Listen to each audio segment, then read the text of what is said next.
So they ain't got they gonna do this, do that. Good evening, ladies and gentlemen. I'd like to call the City of Benton Harbor Commission meeting to order. I'd like to begin with an invitation by Commissioner Isom, followed by the Pledge of Allegiance, our City Manager, Elizabeth Chu. All right. Bow our head. Lord Jesus, take us through this meeting, guide us, give us guidance, that we do the right thing for the residents of this city, and just keep us, that we come in unity and make the right decisions, that move this city, continuing to move this city forward. In Jesus' name I pray, amen. Amen. Pledge allegiance to the flag of the United States of America, to the republic for which it stands, one nation, under God, indivisible, with liberty and justice for all. I yield to the City Clerk. Commissioner Adams, Commissioner Clark Griffin, Present. Commissioner Edwards, Present. Commissioner Henderson, Present. Commissioner Henry, Commissioner Isom, Present. Commissioner Singleton, Present. Mayor Pro Tem Seats, Mayor Mohammed. Present. You have a quorum. This brings us to the approval of minutes, regular minutes of July 3, 2023, closed session minutes, July 3, 2023. Is there a motion for the approval? Make a motion. Motion is made by Commissioner Isom. Support. It's supported by Commissioner Singleton. Madam Clerk. Commissioner Clark Griffin, Yes. Commissioner Edwards, Yes. Commissioner Henderson, Present. Commissioner Isom, Yes. Commissioner Singleton, Yes. Mayor Mohammed. Yes. Motion carried. This brings us to approval of accounts payable listings. Is there a motion for the approval? Motion is made by Commissioner Henderson. Is there support? Support. It is supported by Commissioner Isom. Is there discussion?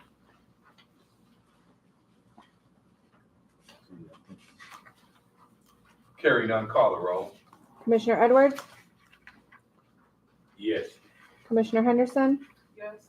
Commissioner Isom, Yes. Commissioner Singleton, Yes. Commissioner Clark Griffin, Yes. Mayor Mohammed. Yes. Motion carried. This brings us to our update by County Commissioner Yarbrough. The city clerk has a communication from her office. I yield to the clerk.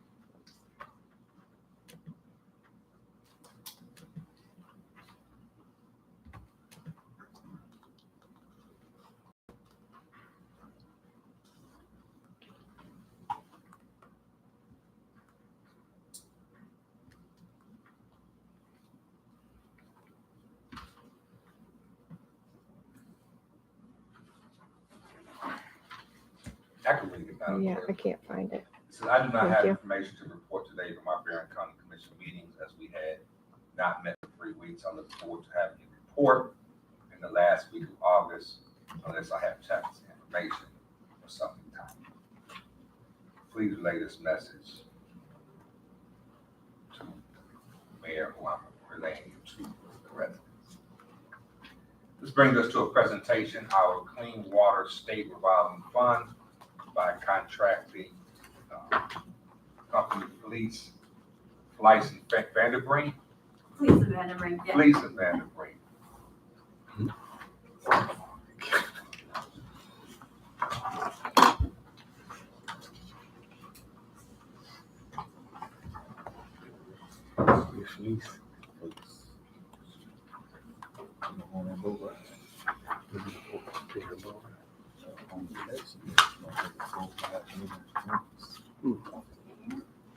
There we go. Okay.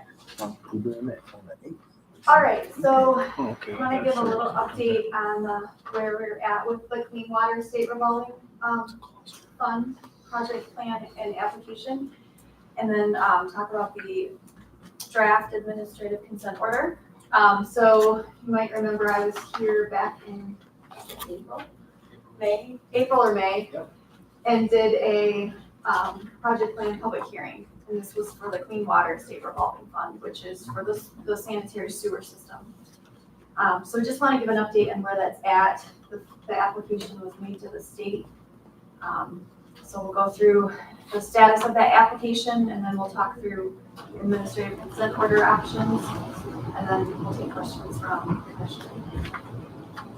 So just to remind you, since it has been a couple months, the city submitted a project plan and funding application to the state revolving fund to get, hopefully to qualify for subsidized loan or hopefully grant monies to do some improvements in the sewer system, including updating the asset management plan with additional sewer televising, which is where you stick the camera down the pipe, and then rehabilitating critical infrastructure, including continuing that stretch on Pipestone. Some of it was done with the previous SRF project, but this would just be continuing down to the south. Some other miscellaneous locations that need to be replaced or repaired, including pullbacks, some stretches on Empire, stretch on Britain from 9th to Riverview, Wakanda, and then there's a ravine where the sanitary sewer overflow occurred. And then lots of improvements at 9 of the 11 lift stations, a lot of replacement of aging equipment, controls, things like that, stuff that wears out. And that total project was estimated to cost $20 million, which was what the application was requesting, $20 million in hopefully grant and the remainder in loan. So this is a map that kind of shows, I know it's hard to see at this scale, but all the colored lines that aren't green are sections of sewer that were included in that project plan for replacement or lining, mostly replacement. The red lines are ones that the red and pink lines are ones that we have televising data from the SAW application that Avalanche did in 2017 that shows there's a structural defect. So it's automatically eligible for SRF funding if you're in the fundable range. And then the blue lines are those sections that need to be replaced to address sanitary sewer overflows and backups into residents' homes along Jennings and Bishop. And then the purple lines, which I know is hard to differentiate, but the purple lines are the ones that are proposed for rehabilitation based on age and material pipe. So based on, we didn't have televising information at that time, and so we're proposing, hey, we know this is a pipe from 1910, similar to this pipe over here, it's clay, we're assuming it's in bad condition. There's evidence perhaps of sand in the manholes indicating it's in bad condition. And those ones, the state has come back and said they'd really like to see televising data for before they can approve it as being eligible for funding, because they have specific state requirements for that. And so there are a couple of proposals from cleaner, plumbers, and our company to do sewer televising. Plumbers is the most cost effective, so we're trying to get with Rhonda and finance to see if that can be paid for. It would be reimbursable if SRF is funded, but we're still working through that piece. So that's kind of where we're at on the technical side. The SRF funding program, it is a scored competitive program. The state has about $1 billion to give out this year. However, they received applications totaling more than $2 billion, so they can really only fund slightly less than half of what was requested. So they go down and score them. Benton Harbor will score 80 points if we can finalize the draft administrative consent order and have the city sign off on it before the end of this week. I was told next week, but I guess people changed their mind and they need it by the end of this week. Otherwise, without those enforcement points for the executed ACO, it's looking like 65 points is going to be what the city would score at. Now, the 80 points is pretty high up the list, and Eagle feels confident if the ACO is signed and you get 80 points, that the city would be in the fundable range. However, and I asked again today, if that means, if they could let us know how much would be grant and how much would be loan, because that's really critical at this point. Eagle told me, once again, as I think we've asked like 5 times, they told me they do not know and they won't know until late August. So we'll get to what that might mean for the city here in a minute, but disappointing that they couldn't give at least some information about what that would look like. The 65 points, if this ACO isn't finalized and the score is only 65, it's uncertain whether it would be in the fundable range. Because I don't know how far down the list Eagle's going to be able to fund, because they haven't published their exact fundable number yet. I know it's about $1 billion based on what I've been told, but they haven't actually published that yet. And that won't be published until mid to late August, unfortunately. So, the administrative consent order, I just want to kind of chat about that for a minute. But one of the items that you can get points for through the SRF program is to have an enforcement order. An administrative consent order is a method for doing that. And Eagle told the city back in, I think it was early April or maybe late March, that they would like to enter into an administrative consent order for the sewer system. Eagle had issued a couple of notice of violations for some sanitary sewer overflows that occurred last fall. And they felt that they were a big enough of an issue that they would like to enter into an administrative consent order. Of course, we asked, well, is there a way to remedy this without going through that? And Eagle basically said, no, we want to need an ACO.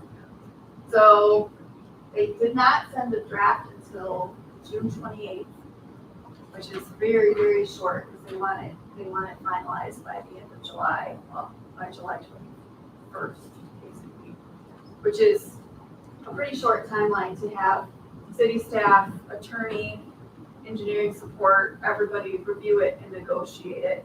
I've worked on some other ACOs for some other communities, and we took 18 months to negotiate the ACO before it was finally signed.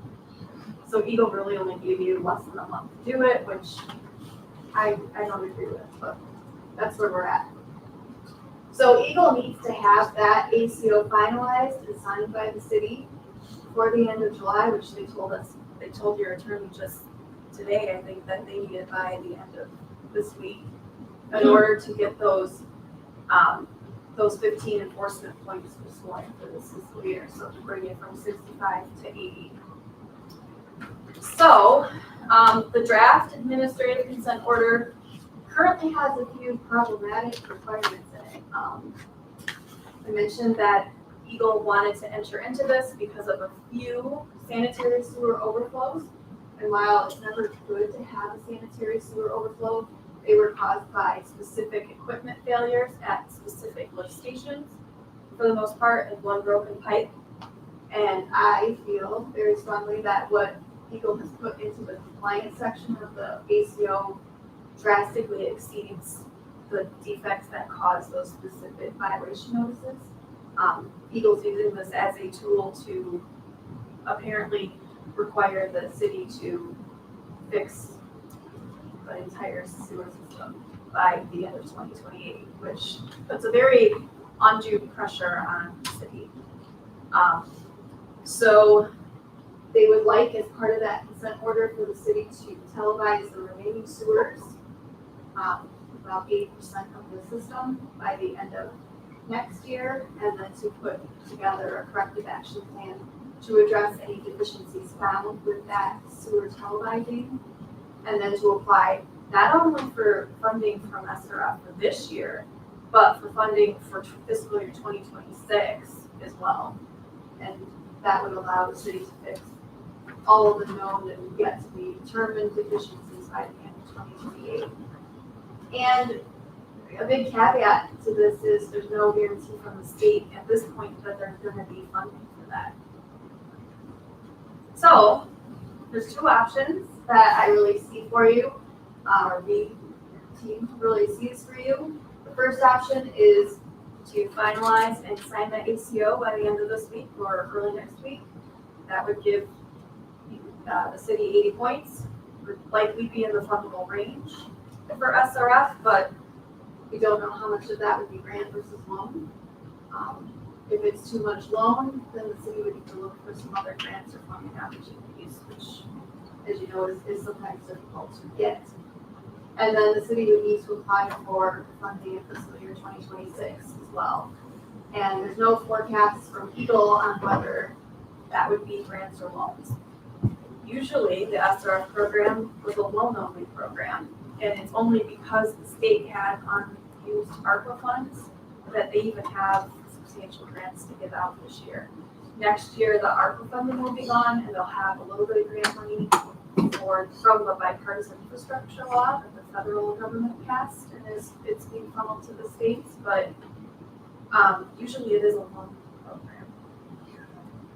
The other option is to have the city continue to negotiate that ACO with Eagle beyond that deadline that would need to be done by this year. That kind of, it might take you out of the running for being fundable for fiscal year 2024. Like I said, you only have 65 points. I don't know what the chances of being in fundable range would be. Eagle could not tell me that. But it could perhaps allow you to get a little bit more realistic terms, although just with our, we had a virtual meeting with city staff, Mr. Mitchell, the attorney, and Jason and myself, and some of our operations, and Eagle didn't really seem to be very willing to change much of what's in that draft ACO.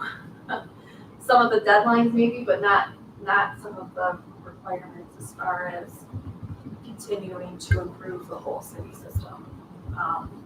So those negotiations may not prove effective.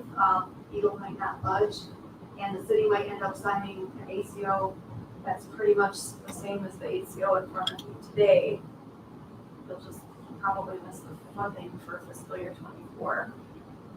And there still wouldn't be funding guaranteed for fiscal year 2026. So there's two options, neither of which are good news or great options, but we wanted to lay it out there for you so you understand kind of what the state is looking for.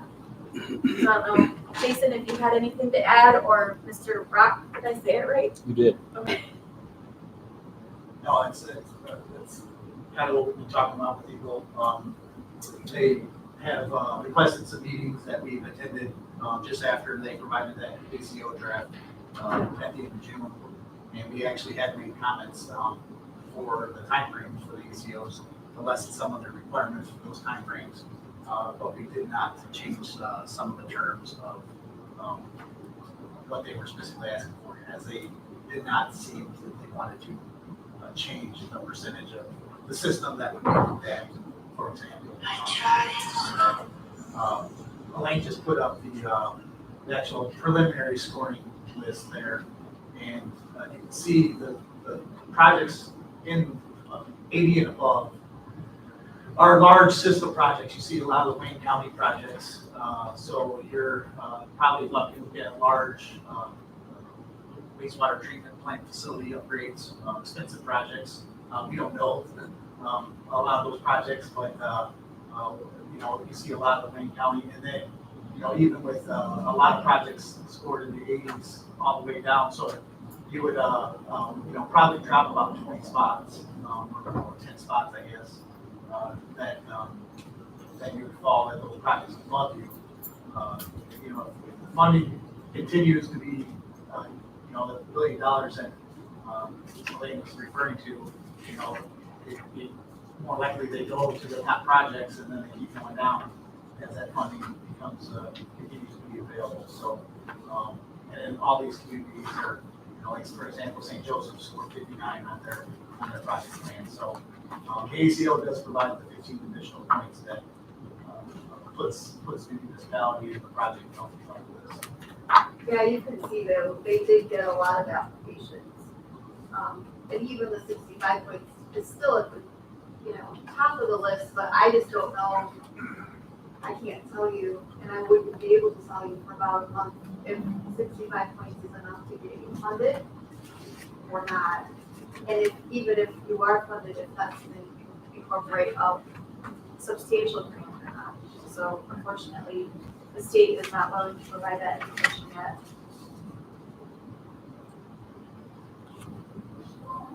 I don't know if Attorney Rock had anything to add. I know we've had several Is discussions that the this end week. of your presentation? Yes, that is the end of my presentation.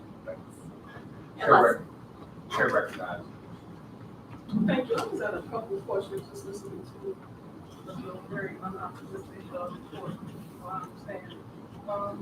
But my question is, for each one of the items, are the 5.6 points, is 80 points the most that you can get for each one of the, based on their scoring system? So, I actually have the scoring here in the email. Basically, 80 points is the most that a community that's, what they call a contributing collection system, where you don't solely own the treatment plant, can score. So some of those projects that had 100 points, they also have big problems with their own wastewater treatment facility. You can see this is the scoring for the Carter with the ACL with 15 points here. SSO was worth 20 points that we're gonna correct with it. These projects were part of your asset management plan, so you get 20 points there, but you cannot get water quality severity points. Those would be for a community that has violation of their discharge permit at a wastewater plant. And then the city also received the 25 maximum points for being a significantly overburdened community. So you got, if with the ACL, you would get the most points specifically to qualify for. So are we competing against the other municipalities that have the other points of scores group? So how are they making a difference between those municipalities based on the meter? It's just, if you're looking at that scoring, somebody has 100 points, we have 80 or 80, Yeah. somebody has 90, 95, and there's a bunch of people that have 80. How are they making that difference of who will get what? They are going, as far as the total, if they're fundable or not, they're going down the list, starting at the top. And then they look at it in more detail as far as who's gonna get how much grants. So they will look at the community's financial. So, some of these may not be overburdened, so that they wouldn't get the grant, because a lot of that ARPA money specifies it must be used as grants for overburdened communities. But then if you look at this list, some of them probably are overburdened, like Flint and Detroit. Oh, and I have one last question. So these, you make the point saying, if the efficiencies are not addressed, they'll essentially be some issues. So what are the ramifications that Eagle has outlined if those efficiencies are not met by the So the administrative consent order has a section on penalties. And so if you miss any deadline in the administrative consent order, once it's finalized and signed, unless you request an extension for a deadline as part of their process, they have a process to do it, they would assess a fine to the city for doing that.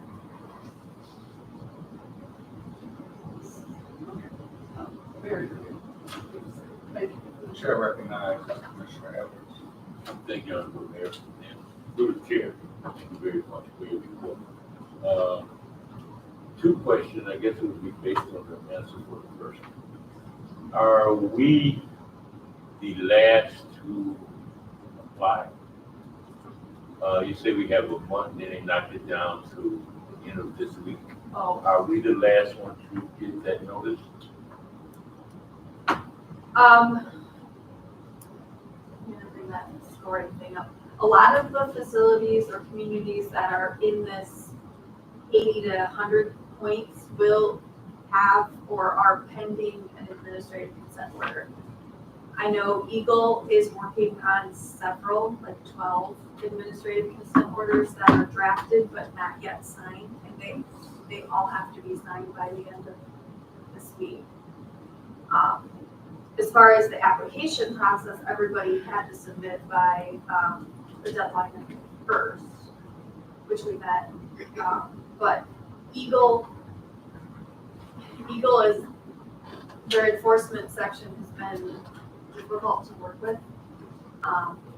And I've never had to help a community negotiate an ACO with 1 month to go.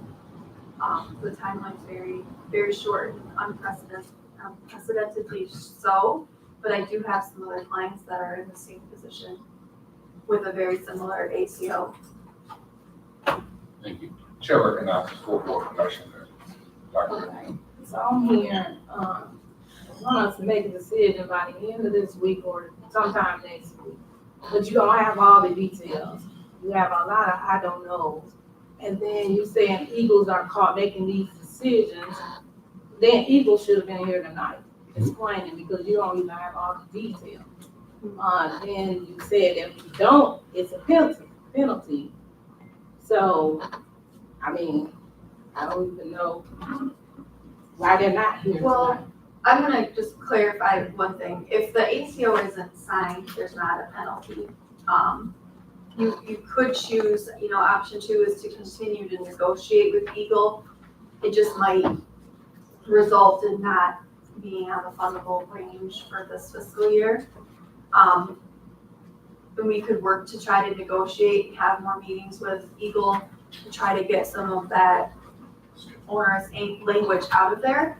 I'm just not sure to what end, ultimately Eagle's the regulatory authority. So I'm not sure how much we can really push them on some of their items. I mean, it's also a consent order, so if the city doesn't ever want to sign it, then the state would be forced to take other action. What that is, I can't tell you, but I would like Eagle to come and meet with all of us, because you said city staff, but it's city manager. And we making the decision, so I would like Eagle to come and meet with all of us and give us all the details. I think we were trying to set up a meeting with Eagle Enforcement for sometime this week, right, Rick? But I don't know, unfortunately, Eagle has kind of put the city in a very tight schedule to try to get this done. But we could try to get that, like a virtual meeting. Okay, Chair recognizes Commissioner Singleton. Yeah, with the consent order, you said that if you miss some of the deadlines, you can negotiate, or if it looked like you're gonna miss some of the deadlines, you can negotiate some extensions. And I'm thinking if you don't have the funding, would be a viable reason to ask for an extension. Yeah, we chatted with Eagle about that, and they seemed open to potentially extending out some of those deadlines if the city was working on funding applications and things. The only caveat to that is putting those funding applications together takes time and money. It's an engineering study. It's, you've got to have information from the finance department. You've got to have information from city staff. It does take some time and some effort to do that. But yes, Eagle did say they'd be open to working through the extension process in the future if it looked like those deadlines couldn't be met. Right. Which is how we've been working on the water ACO, frankly. That's been working pretty well. Right. And if we say don't get any funding or a little bit of funding, and the problems, the study exists, at some point you're gonna be in a consent order anyway, as far as the enforcement part of Yeah, they'll continue to put violation notices out, and they're gonna ask for corrective action plans from the city. If you didn't sign the ACO, ACO sets up, this is what they're looking at and timeframes, to address these items. Mhm. And just provides, like I said, really the framework for that. If you didn't move into an ACO and the project plans was still submitted with the 65 possible points, like Elaine said, the funding would be what it is for this year. Mhm. And then, let's say you don't do an ACO, well, they're gonna continue to ask for corrective actions. And, if an SSO happens, which they have had happen in the past, they have submitted violation notices Mhm. per the requirements for Eagle, and put the city on notice to respond by certain dates. Right. Or they can get further Mhm. penalties. So, this is just kind of a way to put them all into one document. Chair recognizes Mayor Pro Tem Seats. Thank you, Mayor. I do apologize for my lateness on having water in the house. Right now, they're replacing all the water lines there. Two statements. One is, a couple years back, when I first seen you guys come up, it seemed like you guys had a wonderful relationship with Eagle that caused us to go into a consent agreement or agreement with said parties, which I really want to know these. This, you might want to get your pen ready. Pencil. I want to know how much money you guys have made since you guys have been here. Trying to work out an agreement with these individuals, and I want exact wording on why Benton Harbor has been the hardest to deal with. You said you've been able to work out negotiations with other cities, but Benton Harbor seems to be one of the roughest or the toughest to try to get something going. I do want to know that, and I believe this, and I'm going to say this, if we can. There's a gentleman by the name of Harry Belafonte, and he had an interview, and he said he overheard Eleanor Roosevelt talking about a conversation that was heard with Franklin Roosevelt and A. Philip Randolph. And they presented a bunch of information to him, and he said these words. He said, "You convinced me." And then he replied, "I agree with what you said. Now go out and make me do it." And I'm going to tell this body here that our unity has been the strongest thing that we've had to get water lead lines out of the ground, the record number. Our unity has been what has been had to get other people to step up to fix houses and take plumbing out of houses. And I want to tell y'all today, I really don't care what a number says. Our unity will make anything happen if we unify and stay together and don't be plucked up one by another. I know if there's no crisis, people don't make money. If there's no crisis, then we don't need people to sit up and say what you need and what you got to do. I thought we had a corrective plan in place that we were following. That's what was said, and then we just dumped a bunch of money into the water plant. I see exactly wastewater treatment plant, but the penalty I think is, Mayor, with all due respect, is that we have a joint wastewater treatment plant. Is that correct? No. What I'm saying is you have points for the wastewater treatment plant, don't you? No, other people that's up there on the board Yes, get points for having a wastewater treatment plant, right? in poor condition, yes. We don't have it. So how can we figure out a plan? And again, I'll leave it at that. Our unity is gonna be what's gonna get us over the top. I don't consider, last time I heard a lot of this chatter was for somebody else to get some more money. And the more time we got chaos, the more money other people make. We've signed every agreement that we can to try to help us out. And the biggest problem is where the water plant is. I don't think the problem is really anything that we've not been in compliance with. I think that it's been behooves us to try to figure out a plan to sustain it, but keep our unity. And if you don't believe it, I've been fighting for this water plant for 12 years. For 12 long years. And I'm telling you, if Flint and never went through the chaos they went through pumping out of the river, Benton Harbor would have been pumping out the river. This water plant has been a problem ever since I've been elected. And people have been trying to figure out a way for somehow to take the water plant away. But I appreciate the time. Can I just clarify Go ahead. anything? Well, two things.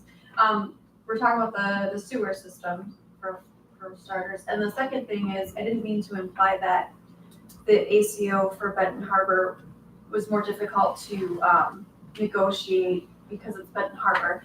I want to clarify that Eagle has taken a much harder stance this year than in years past.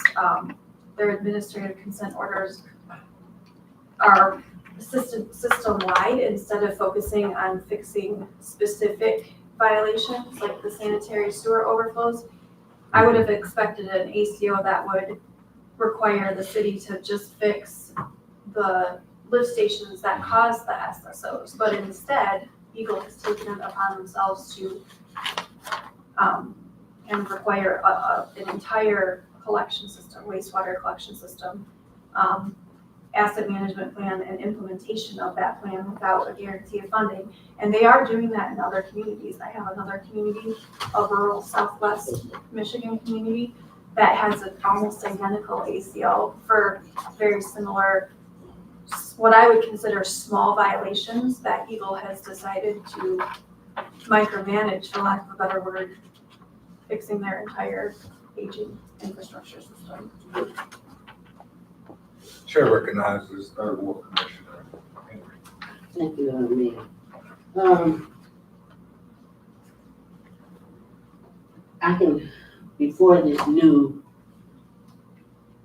personnel came into Eagle came in and asked us to do some horrible things. We tried to perform for them, and it was horrible. It was actually horrible what they did to the city of Benton Harbor. Then the next thing I know, there's a new group of people coming in. All the staff gone, been moved to other departments. And here we are. Well, let me say this. I want to start looking at Eagle and what they did with other communities and what they're doing to Benton Harbor. Yes, they are doing it to other communities, but what other communities do they look just like us? Why is Eagle? And I understand the reasoning that they want us to fix it all. But I don't understand the reason that they're going to put a burden on us, financial burden on us, time frame on us. And then I'm looking at some of the sewer discharges in the state of Michigan and the penalties that they put on Benton Harbor compared to other ones that they just let it slide. It's all on the social media, whatever it is, the media. Mhm. So if we don't advocate for our own self and fight for the right, we're going to get without Vaseline. That's the way they do. Now this is different. State of Michigan is different than what they were 5 years ago. But they're still doing the same thing to us. These sewage discharges, I see them all over Michigan.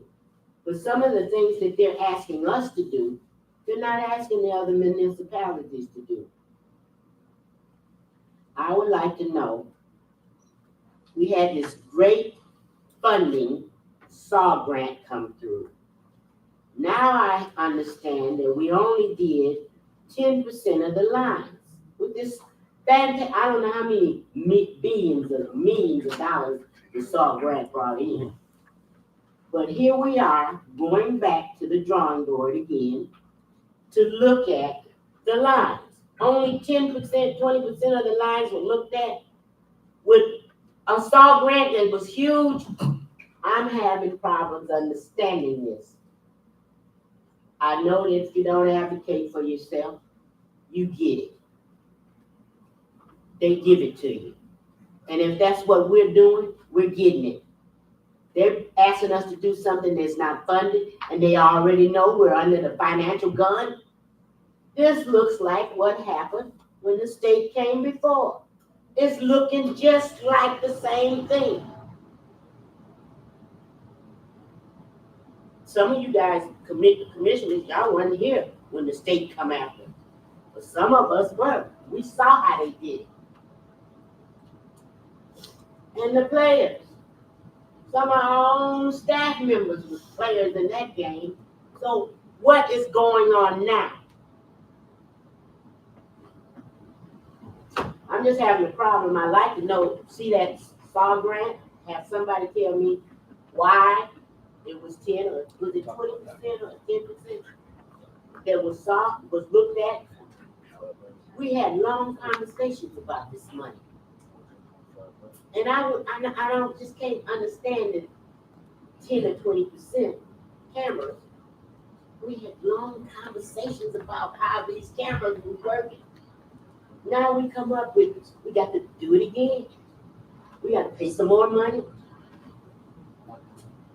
Hey, if we don't stand for something, we'll fall for anything. I want to recognize the city attorney.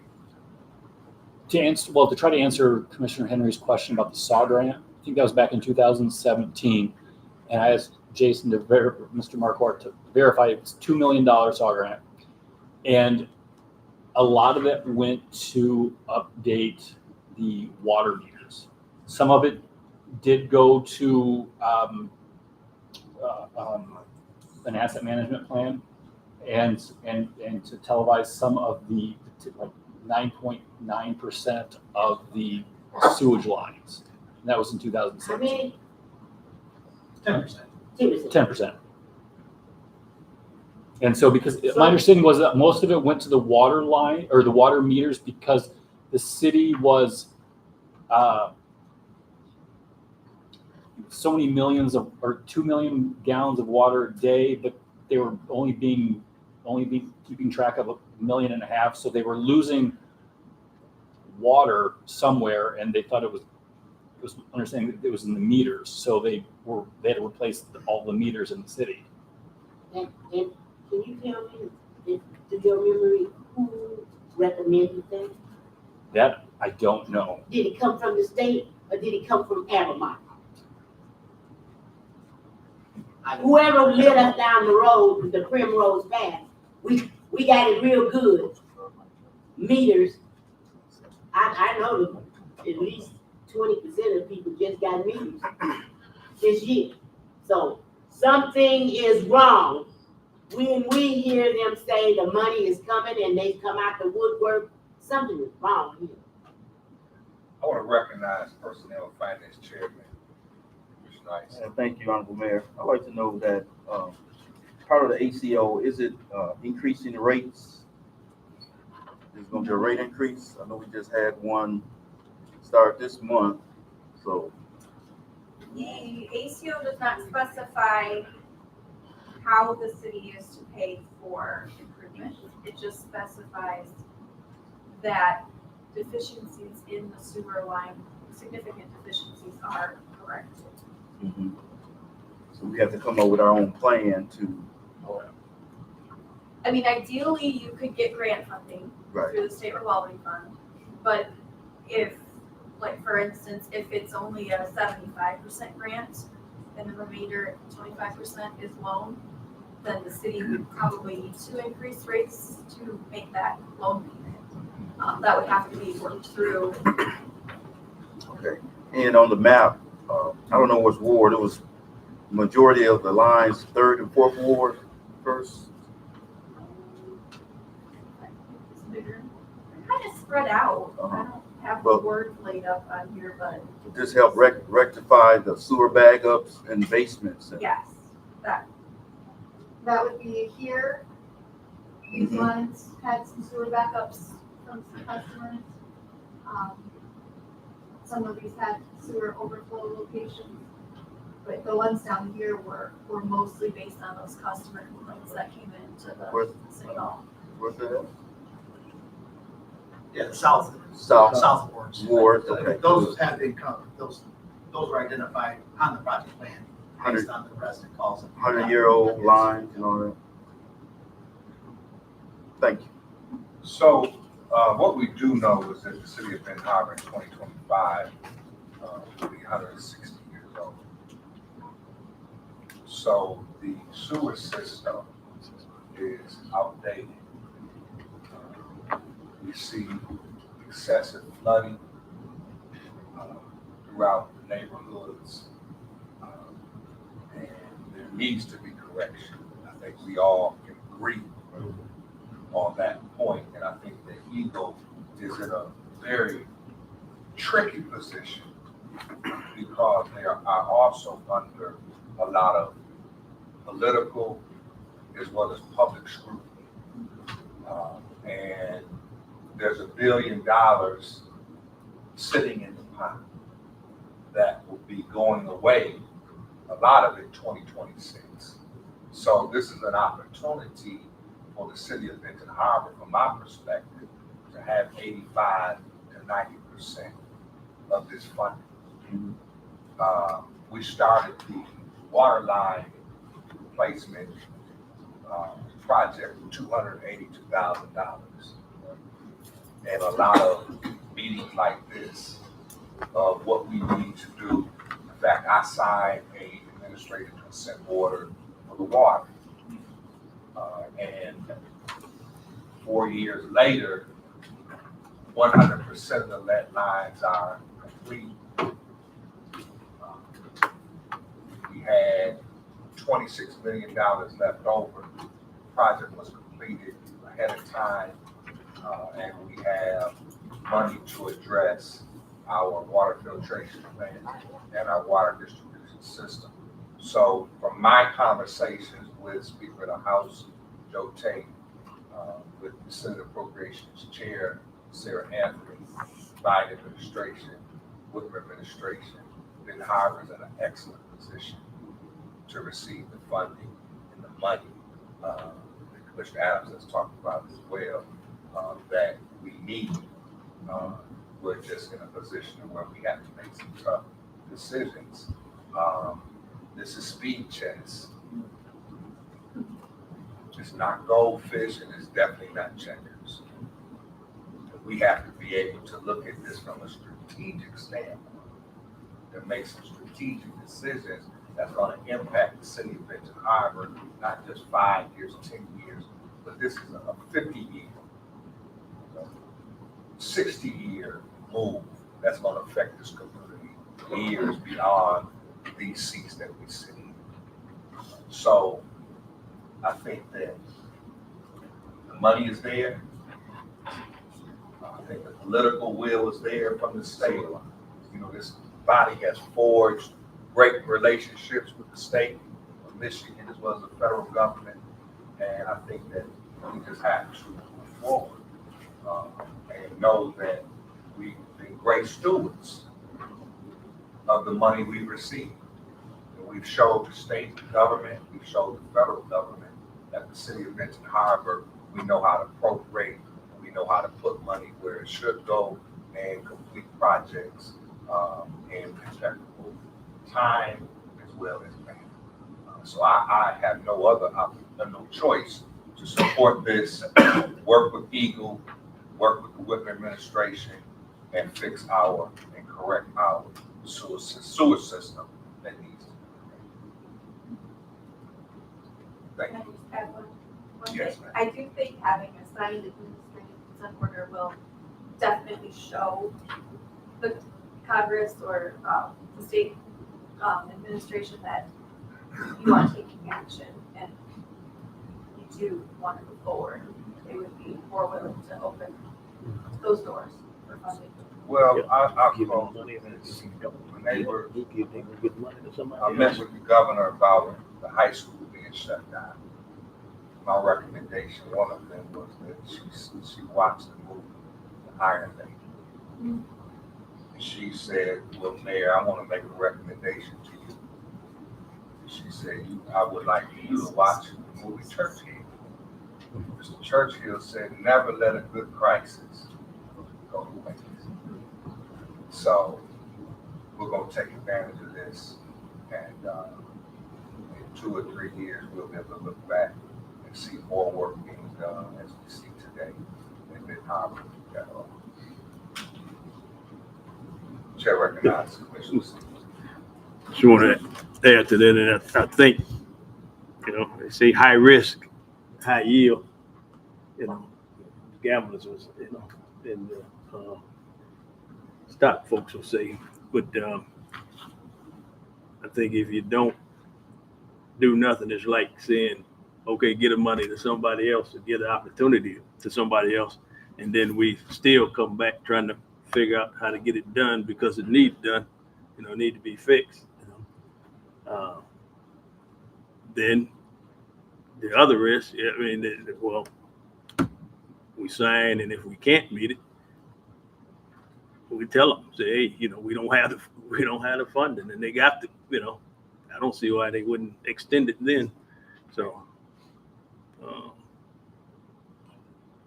I would have to roll the dice and say, do it. Chair recognizes Commissioner Adams.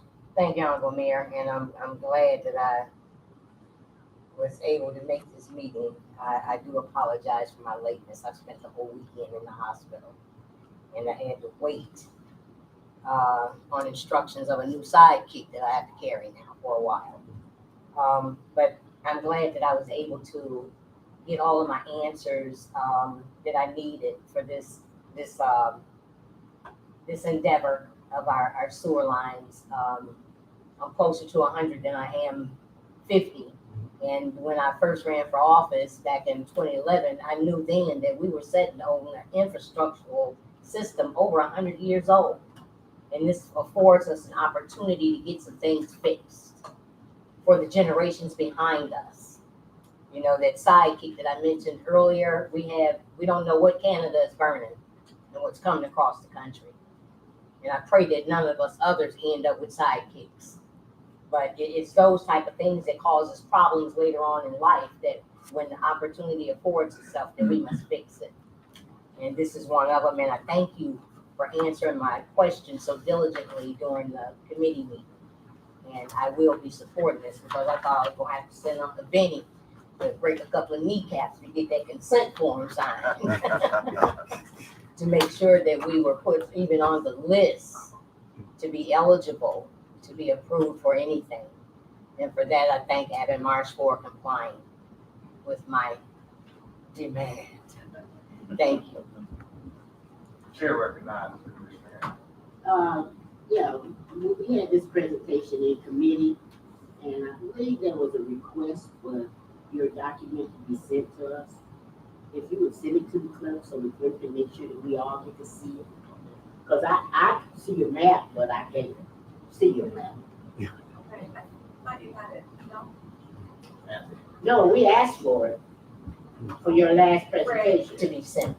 and I was hoping to get it, so I would have something else to No, it's ask a you little about, but miscommunication. I didn't get it, so.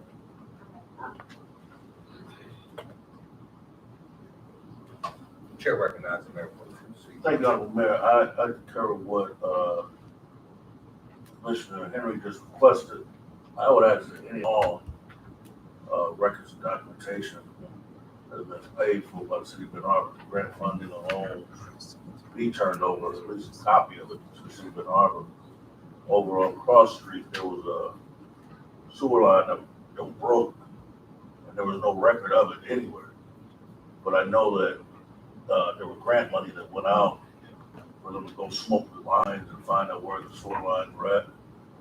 I think it should be a record of deeds for the city of Benton Harbor if we did pay for these documents or pay for these maps, that it do be turned over to the city, any and all. And my last question is, to the chair, the drinking water revolving loan fund back in 2019, where we did approve 14.5 million worth of projects, sewer line and water. I think most of that was done over by Pipestone and Cherry Street area. Is there any kind of documentation that we have on that? How much did we spend on it? And what Check my I email. think it, that 2019. Yeah, in 2020. Yeah, I'm still on Highland Territorial, Stephen Street. Yeah, that's all documented, see, Plan Green and the city has that, and all that, but we can provide a summary as well. But I never remember even getting a summary on that through the chair of that project finish. How did they remedy it? One of the biggest problems you have on Cross Street is that the houses sit up on an incline and the sewer comes up or comes down, I'm sorry. And so the water flow cannot go up and down. So every time somebody shoots that line, it shoots up in those basements at the end of Cross and Colfax. There's probably about 6 or 7 houses over there that have suffered from sewer line trouble for the last 40 years. So if you could do a summary report on the drinking water revolving fund grant, that 14, I think it was 14.5 or 12.5 million was put into that, and how that situation was remedied. I appreciate it. Thank you, Honorable Chair. Chair, Thank you. Thank you, Honorable Mayor. Pro Tem Stevens mentioned something that I have a question about when he talked about the upflow of how the houses sit. And some of those homes probably have like sub pump. Is this something that could remedy that from the homeowners? Because when the electricity goes out, they have a problem. And if this is something that would help to fix those endeavors for these homeowners over in the 3rd Ward, yeah, that could help a lot. I have another question that I caught the last end of when Mayor Mohammed mentioned the monies that we got for the lead lines and the amount that was left over. I mean, this may not be included or it may be included, but I'm hoping that this is an opportunity and endeavor. I know these are 2 different funds, but what we have left from that and what we are about to receive, at getting our water customers back, our airport and coaching. Please keep that at the forefront of your list. thank you for your presentation on this evening. This brings us to our citizens' comments. There is a brief in the back speaker. There's a list that you can sign. And the city clerk will call as registered. Lee Reed.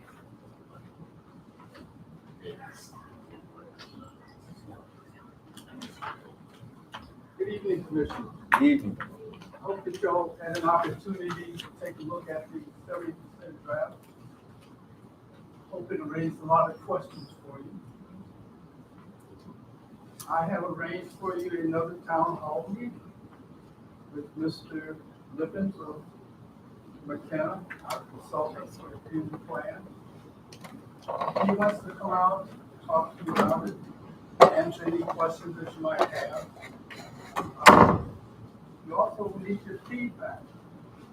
There's some things that you'd like to see changed, updated, what have you.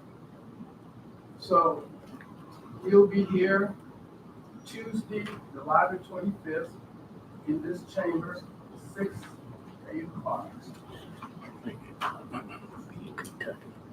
I'm hoping those of you who have not had the opportunity to ask questions will be present. We're also asking that the advisory committee for the planning commission also be present. So we'll have everybody here that we need to be able to make some decisions in the planning commission, and hopefully we can make a recommendation based upon some of the feedback that we get, so that you all can make your decision next time we meet in August. That would be the stuff. Thank you. Thank you.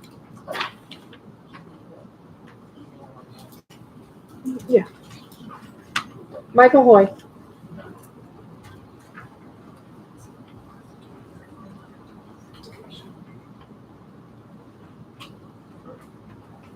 Good evening. I'm here before you as the precinct delegate of the 2nd Ward to give you an update. Back in April of 2023 of this year, a letter of concern was filed in the City of Benton Harbor's clerk's office, was forwarded to the city attorney. The following concerns for the mayoral candidate by the name of Juanetta Gwen Johnson Swanigan. For the city charter of the third plan of government and personal ineligibility for default, section 3.4. The candidate must live in the city limits of the city of Benton Harbor for 2 years. Response back to the city's clerk's office, there was no lease or deed, gas or electric or trash or sewer that was provided by the candidate. She stated that she did not have a lease for this property at 400 East Empire for lower unit number 1. Then asked about city income tax. This individual stated that she did not have any income for the year 2021, therefore no city income tax. So no proof of income tax for that year. The candidate did supply several forms of information. One was from the Honor Credit Union. Honor Credit Union was a letterhead that was given to the attorney Rick Rock. He did investigate that. It was also determined at that time, it was never established at what time and when this account was opened. She did submit at the same time a Slumberland furniture invoice. That furniture was delivered to that location. Again, that did not suffice, to my understanding. Per city charter, chapter 3, section 3.0, no person shall be elected or appointed in the city office if they are a fault of city or any school district or county or municipal or corporation of monies to the state. So back in September of 2022, this candidate filed a PRE, a principal resident exemption, in the township of St. Joseph, Michigan. This property was listed in the name of Juanetta Johnson at 2046 Gerald Street in St. Joseph Township, and it was also rescinded in 2022. Therefore, if it was rescinded in 2022 of that property in St. Joseph Township, then how can we provide information that she was actually located at 400 East Empire at the same time? The letter that was sent to the city clerk from the city clerks to all the candidates was they had to meet one of the 4 requirements that are listed here. A valid driver's license or state ID was to be issued as of August 8th of 2021. The candidate did submit a state ID that was dated of 5 of 2022. That address is also listed as 400 East Empire. These are many of the questions that we're asking for clarity as the candidate for Juanetta Johnson is filing to become mayor of the city of Benton Harbor. Is there, we are requiring that there be an injunction placed through the district court, through the state of Michigan, here in Berrien, to resolve these outstanding concerns at this time. That's my report. Those are my findings. Thank you. Thank you. Marcy Gandenbein Ungro. Okay. Good evening. Thank you for allowing me this time. On a regular basis, I do support businesses, festivals, and farmers markets and restaurants in Benton Harbor. I enjoy and support the stunning beaches every Sunday morning at least. I support and participate in the art programs here, and I find Benton Harbor a friendly and welcoming community. Although I do not live in Benton Harbor, I have represented Benton Harbor as part of the Little Phillies Vintage Baseball team and in organizing and heading the Benton Harbor St. Joe chapter of Forward Action Michigan. I'm here tonight to express my concern about an outdoor fitness gym being installed in the Dwight P. Mitchell City Center Park. A town center is where festivals, concerts, and farmers markets are held. They are a community gathering place for families, individuals, and social groups. An attractive green space that allows people of all economic groups to gather under trees, among plants, and in nature. Installing a fitness center in the Dwight P. Mitchell City Center Park would be like adding a soccer field or a basketball court to that space. An outdoor fitness center would take up valuable space from that area and take away from the natural beauty a town center provides. From my research, this is not what the town planners envisioned for Benton Harbor. An outdoor fitness center is a welcome addition to any community. However, it seems like this structure could and should be installed in a park that is more centrally located and easily accessible. There is no room at the city center for this type of structure, parking, and the facilities needed to support it. In conclusion, more consideration and input from the community is needed before installing an outdoor fitness center in Dwight P. Mitchell City Center Park. This type of structure is not part of the final conceptual plan adopted by Benton Harbor with the 2015 Place Plan Program. Thank you. Thank you. Tony Rivers.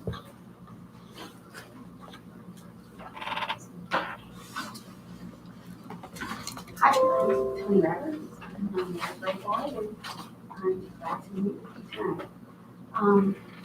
I also have a problem with the 7-foot high, 30-foot long fitness center. It's in the wrong place. I attended this summer 2 of the most beautiful events I've seen in Benton Harbor. One was June 15th, and then the other one was the Pride. Juneteenth. Juneteenth. I'm a little nervous. I'm also dyslexic. So, but they were beautiful.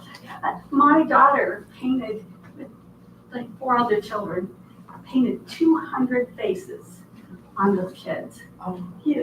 That space, that fitness center would have taken all of that away. There were kids playing with bubbles. They were laughing. You know, it was just joyful. It's a city center. It's not a fitness center. I think that should go somewhere else. I think we need it. I just don't think we need it. We already have a market. And I thought the master plan said we weren't going to redo the asphalt, or we're going to get rid of the alley and maybe the street. No, we're adding more concrete.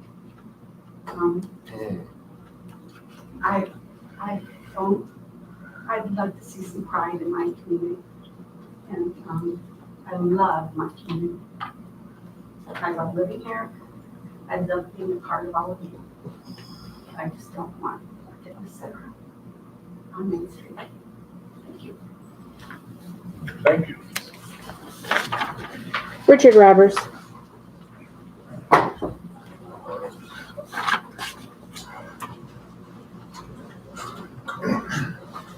I'm here with love as well. I've been in town for 31 years, and for 20 of those, it was kind of a bedroom community for me. I worked in Kalamazoo area, but was here every night. Since I've retired or slowed down a little bit, I've had a chance to participate more. I did some commission meetings long ago, but now I've been trying to be pretty regular, to be at meetings, to understand what it takes to run a city, to learn more about each of you and learn what's going on in the town.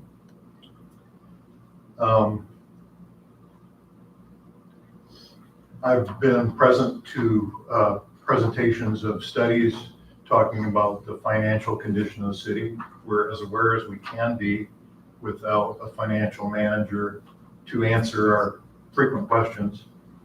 But most of the answers come back from advisors that we need more people in a town that was built for more people.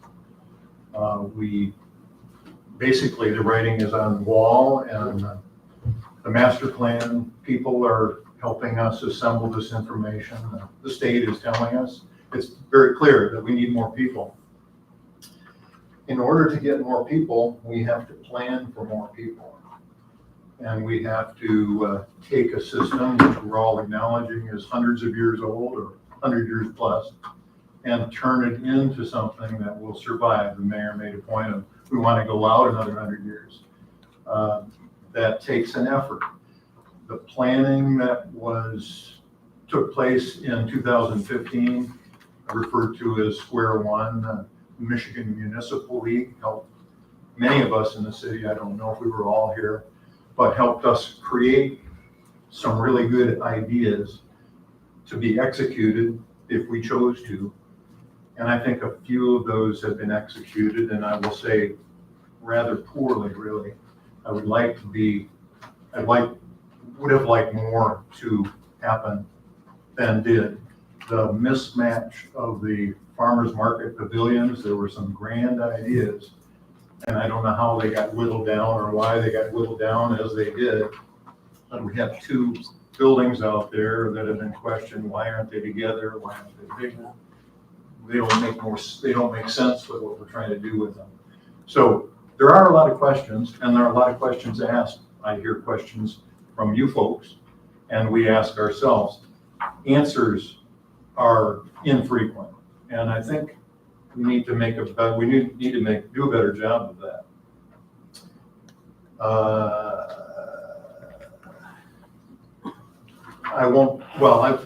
The process. Wow, that went fast. Thank you. You get my point? Some of it was about the fitness center. Well taken, sir. Thank you. Kenneth Ankley.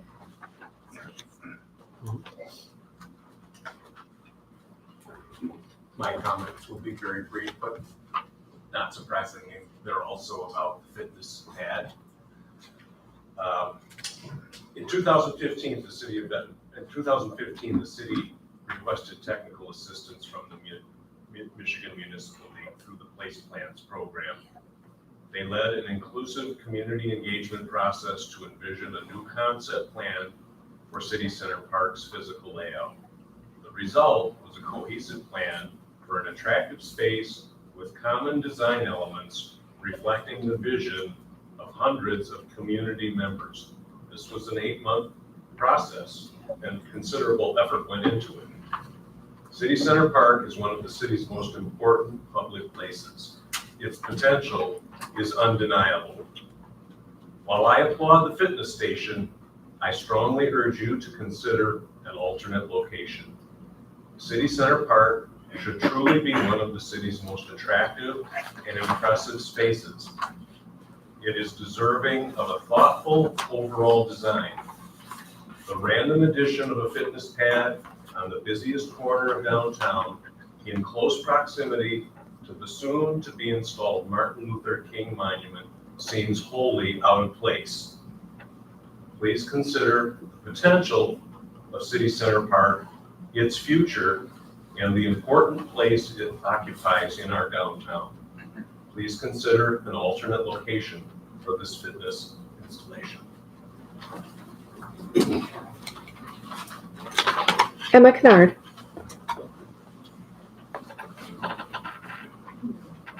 Good evening, everyone. Good evening.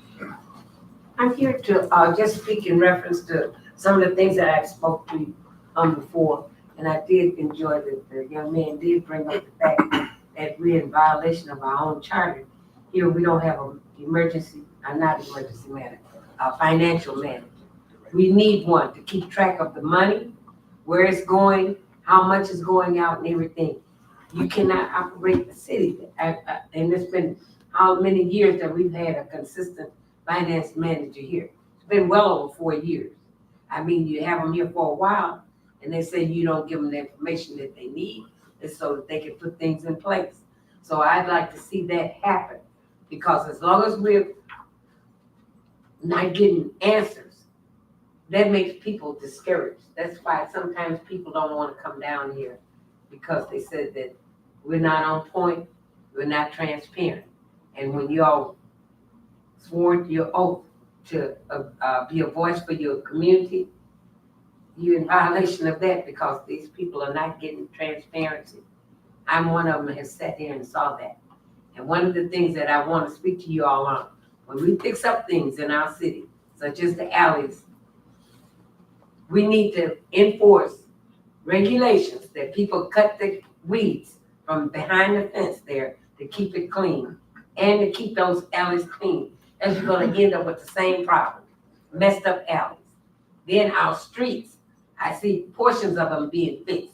If we don't fix the whole street, the old part of the street and the new part of the street is not gonna balance out, because then by the time that older street go to breaking down, then they'll say, well, we need millions of more dollars to fix things here. It's a constant wheel that's spinning. So we need to be on point with what we're supposed to do, especially as leaders of our community. And one of the things that this young man had shown me is that the mold that they see over here in Howard Towers, he was showing it to me, and that's a great concern about people if there's mold there. I hate to see that the commissioner said that they had barred him from even being on the over on the site there. But one of the things he said, if you don't like how we do things here in the city, move. So that's what he should have done, move. But it's still, you do give attention to what is going on for the people as a whole, as you all are as leaders. Thank you. Thank you. I have 2 very short public comments to read. We do have this young man, clerk, I know he's not registered. Could you get, Yeah. I'm not registered. I would like to say. No, registered to speak on the list, but if you can give her your name. Oh, my name is Douglas Ross. You can, please. I am a resident of Benton Harbor. Yeah, go ahead, right ahead. And one of my former students. Yeah, Benton Harbor. I mean, Benton Harbor. Well, I'm Douglas Ross. How y'all doing? And I stay over here at the Harbor Towers right there. And I also have a video that I like that someone said over there on Cherry Street. From there, I think it's pushing over towards this way, because if I was to show you like a video of like what's going on in my building, I have seizures. So I catch every symptom of what's going on in the building. I mean, I understand what Ms. Emma said. If you don't like it, move. Where else could I go? I'm only on one, you know what I'm saying? One base income, and basically what I'm saying is I'm not trying to do nothing wrong, but I would like for y'all to acknowledge like what's going on, you know. So you can email that to the city managers. Yeah, and email stuff is really like flooded down here, like real bad. Like it's like more and like the water is underneath our building real bad, and I'm having seizures mostly every day. I'm crying like right now.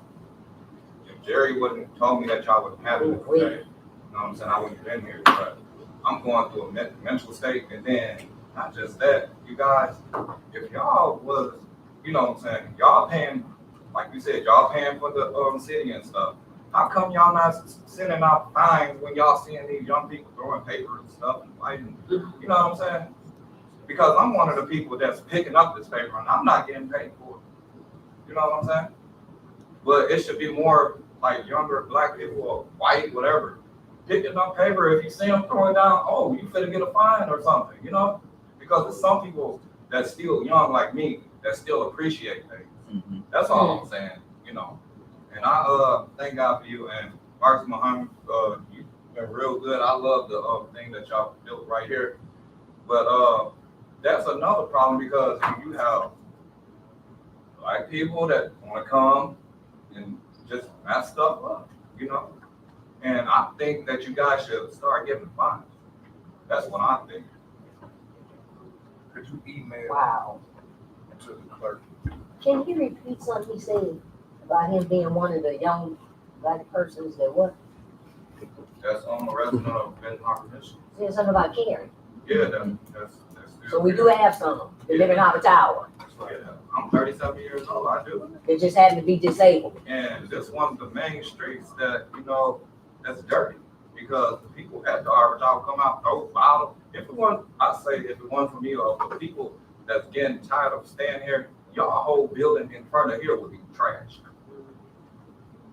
I promise you this. It's trash over there every day, and I'm almost tired of picking it up myself. And I know that the people that works there tired of picking it up. Please email me. I will. Man. God bless y'all. Thank you for listening to me. Wow.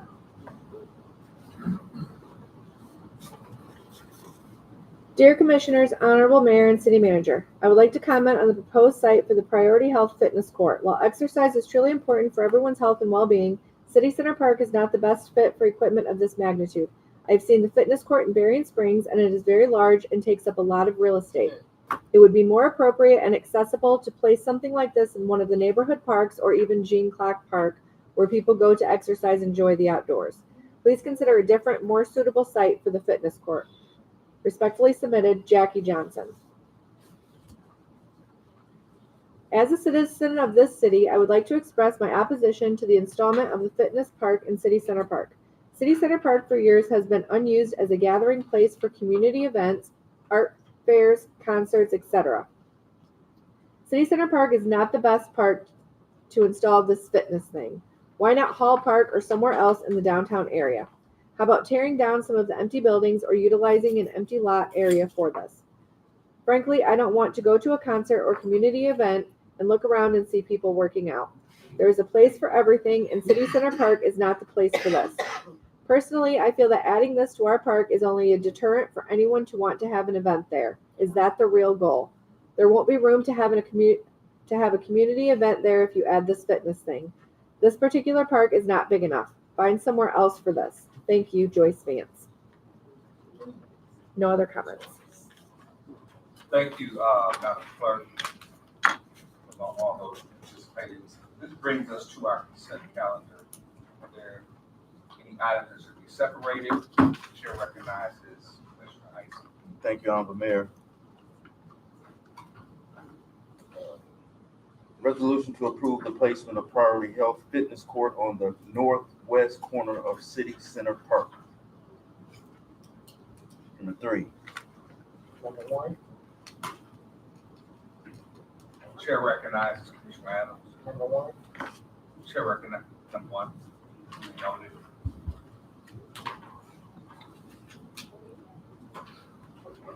Chair recognizes Commissioner Adams. With that particular item that Commissioner was an Isom asked about, can we remove that from the agenda? No. Item number 3, can it be taken? You can make a motion to table it. You can make a motion to table I'll it. make a motion to table item number 3 until further discussion. Commissioner Evans recommends the table. Is there support? Was there discussion?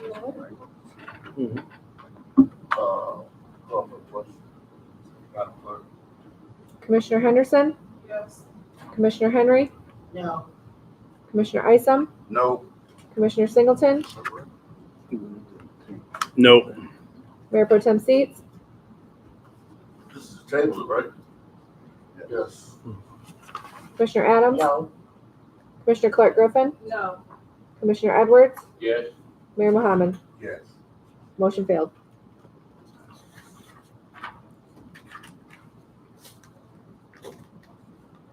Number 4.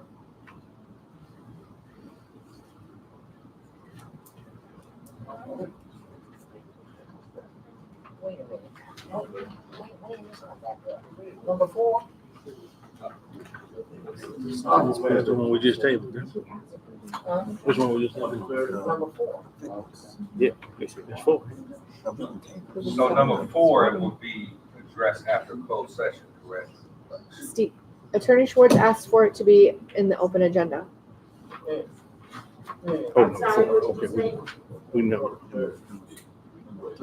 Yeah, number 3. Yeah. Let's take it. No, that one table. Yeah. What's the purpose of closed session? Further discussion. There's further discussion in closed session. Yeah. Oh, whoa. Chair recognizes that. As a point of clarity, I think that somebody put out the table number 4. Number 3. No, number 3. Well, I think some people heard it wrong, but we'll leave it at that. All right, well, let's move on. But I do have a question. But the questions and discussion will be during the actual table discussion. Right. Chair recognizes Commissioner Carter. Okay, I think 1 and 3 was the separate. Correct. Okay, so not 1 separate.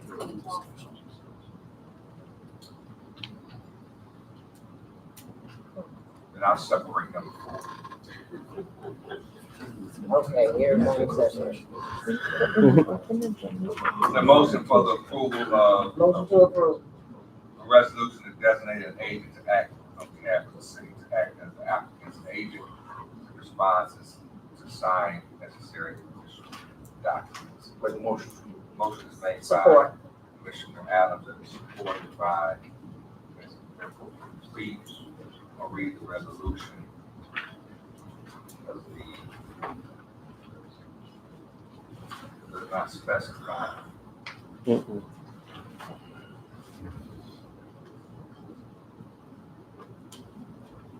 Item before the commission, update on the CWSRF project plan application discussion, equal enforcement action, sanitary recommendation that our commission approve CWSRF project plan supplemental and designate authorized signatory for official documents. Justification in order to continue the CWSRF process, the city must send update documents to Eagle for consideration. The city is seeking CWSRF funds from Eagle. Once projects are scored and ranked, Eagle will share details on loan and grant amounts available to the city for projects. There's no financial commitment at this stage. The resolution is follows, whereas the city of Benton Harbor has been notified of any actions by Eagle regarding the sanitary sewer system, and whereas other official administrative consent order documents are being drafted for definition to be found, now therefore be it resolved that the city has authorized special city of Benton Harbor to act as an agent on behalf of the city, and to act as an applicant's agent during the response and authorizing that Marcus Muhammad to sign necessary official documents. Chair recognizes Commissioner Adams. Thank you, Honorable Mayor. I wanted that item separated because a lot of times when we have presentations and a lot of the residents don't get an opportunity to attend the committee meetings to ask the questions and get the information that they need to basically understand what is going on. So I asked this item to be separated because there were some questions that came up in a committee that I just think that the residents need to be privy to, so that they can come and become more engaged when these committee meetings and things like this come up, so that they are informed, especially if you're trying to learn how government works. There is nothing wrong with us signing this so it can start the first part of the process. And I've been a stickler on this because I've been on so many calls, and my thing is you can't keep allowing to put a payment on a poor tax impoverished community. So my thing with Eagle, the federal government, and all of them overall, as far as this was concerned, was to be able to find out how we can refinance, bond, or obtain a grant to get these funding to get this work done. So just please stay abreast of what's going on and participate, please. Chair recognizes Commissioner Clark. My issue is, it's authorizing the city manager and the mayor to sign something. Now, we've been having the city manager sign, why do we need the mayor to sign it also?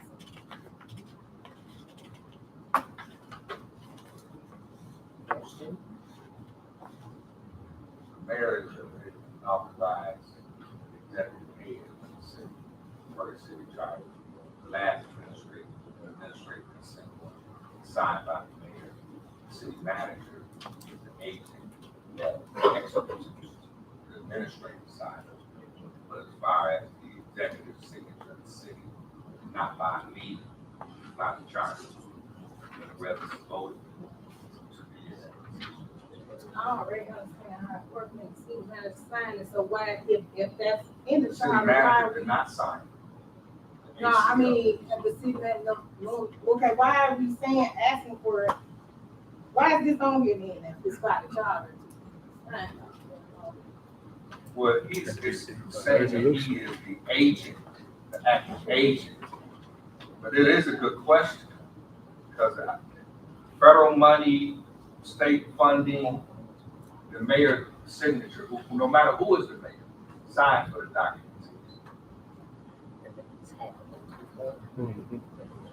The city manager, in this case, if you look at the resolution, is saying that acts as an agent on behalf of the city and acts as an applicant's agent during the response. So Eagle and administrative, given that the manager is the chief administrative officer of the city, he handles the administration side of the consent agreement or order. But the head administrator is different from the head executive per charter. Chair recognizes Mayor for proceed. Yes, Honorable Mayor, I think this is kind of, this goes back to the day when we've been doing this for years, where we have a grant or something that goes on, a lot of other city managers become that, sign, but when you really with the charter, as you so stated, so eloquently, the mayor signs your check at the end of the month, you get your check at the end of the month. That's the mayor's name on there, that's stamped on there. If you want to change that, you might do it by vote. That's what happens when you're the chief. When you're the chief, no, I'm actually bringing clarity to residents so they don't be misinformed. But what happens when you get a grant and the mayor signs, federal, state funding has to be signed by the mayor. What happened was we got hoodwinked and bamboozled by the EFM, who assumed no authorities, who started signing stuff, had no business signing, and then we had to recoup that authority after they left because the city manager assumed that authority when he really did not have the authority for the charter. So that's when we came back to the table and brought him back to the table and said, you're not supposed to sign it. That signatures should come from the mayor's office and need to come from the mayor's office, which is, I mean, he's a minister, chief of us, so hey, I don't have no problem with it. But if we want to have something different, it has to come through this process, or we would not be following our own process. Chair recognizes. Thank you, and I'm glad to see that this is coming before this body, and just to keep it short, sweet, and simple, we need this to happen and to come in the process, the order in which the process is supposed to take place due to last city management and the mayor signing something without our consent. So this fixes that, and I'm okay with it, since it's following the proper protocol. So I just would, just for the record, the initial administrative consent agreement, it was sent to the city attorney, who at that time was Attorney Herman. He said that the administrative consent agreement is administrative in scope. It's not legislative. He said, so the council can vote. He said, but given the sensitivity and the time, it's expedient that the mayor signed the agreement. And the agreement was signed. And I'm just going to read the charter. It says the mayor shall be the presiding officer and executive head of the city and perform such other duties as are or may be imposed or authorized by the laws of this state or by this charter. Right? So it's the office. I just so happen to be in the office. It's not personal. Chair recognizes. Like call for the question.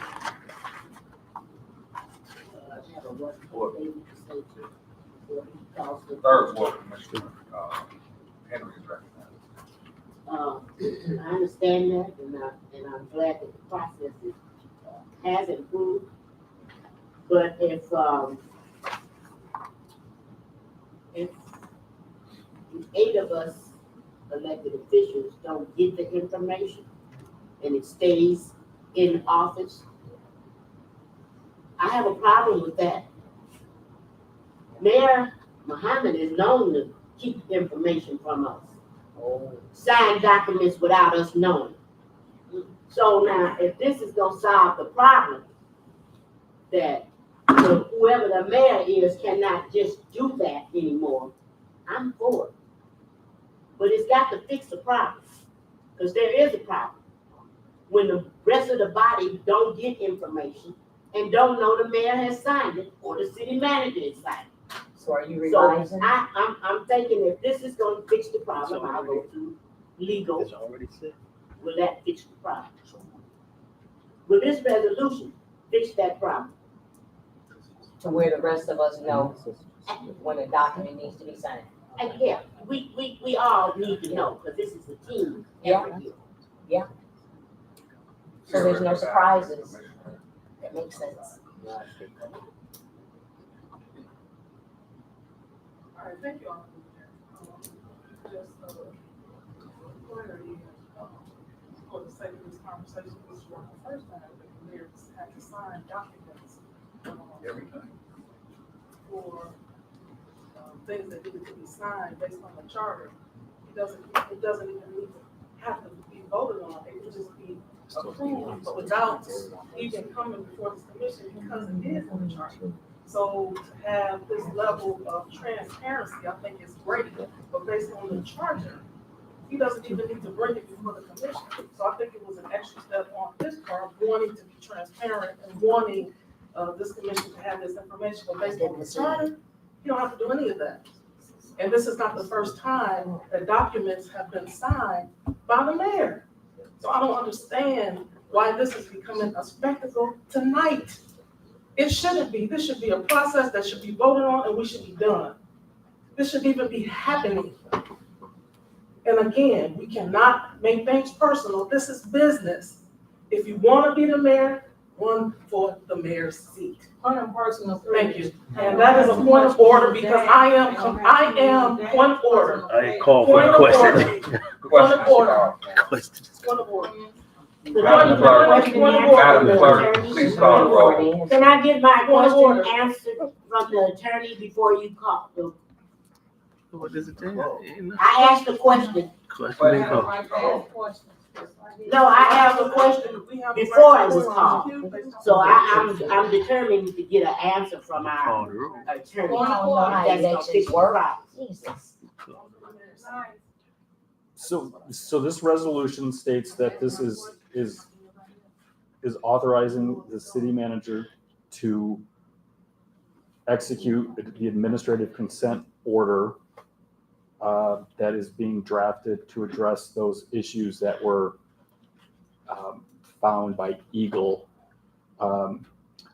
So, Issues. well, I mean, there. Point of order, Commissioner. I mean, I don't know, have any of the commissioners seen the draft administrative consent order? So, I mean, it's in essence a vote to have that administrative consent order signed by the city manager. I'm sorry, by the mayor. And then the city manager is the designated agent, which means the city manager is the contact person.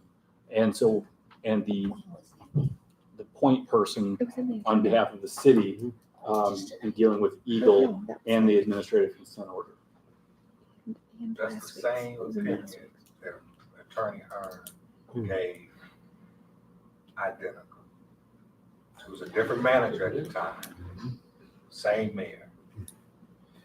But this process gives transparency to the community, to the council. Let's go. I support it. The question has been called. Commissioner Henry. Yes. Commissioner Isom. Yes. Commissioner Singleton. Yes. Mayor Pro Tem Seats. Yes. Commissioner Adams. Yes. Commissioner Clark Griffin. No. Commissioner Edwards. Yes. Commissioner Henderson. Yes. Mayor Mohammed. Yes. Motion carried. This brings us to acceptance of the carbon reduction surface transportation program grant and authorization of the mayor and city manager to sign MDOT contract number 23515. Motion to approve. Chair, motion made by Mr. Adams, supported by Mayor Pro Tem Seats. Is there discussion? Chair recognizes Commissioner Clark Griffin. I had the same question for number 2. And the same thing applies again. If this is in the charter, why is it on here for us to even discuss it or talk about it? And I'm not gonna take too many more personal dabs from the little crew. I've been nice. I can ask questions. I have a right just like everybody else. And who said it was personal? I have a question just like everybody up here, and I expect to be treated with the same respect and it be answered. And you do deserve that respect. Thank you. In fact, I asked the city manager, why was it even going for? Oh. I asked the same question, because by law and right, it does not. But Relationship. for some reason, it's coming for. But my view is big picture. I got lights out on Pipestone. Traffic lights that need to be addressed. So I'm not gonna filibuster or pontificate about no signature, because at the end of the day, I have to sign it. For the people, not for power or position, but for the people. Because they deserve lights that's working as they should be. Chair recognizes Commissioner Adams. You sure? Okay. I am so glad that I was at the committee meeting and got clarity on this item when it came forth, because I have been asking the question, why is this light so long? If I had a job and I had to be there and this light had not changed to allow me to go left, when in fact I've been sitting there for 5 minutes and I have to go right and go somewhere and make a U-turn to come back and go straight, and by the time I decide to do that, the light changes and I'm stuck again. So there's a miscommunication within the technical system of the lighting system, and it was interesting to learn how the function of it worked. And I was amazed, because if that's what it's going to take for them to be able to communicate with each other like we as humans need to learn to do, to turn off and on, then them lights need to be fixed. So I can appreciate this, and I will be supporting.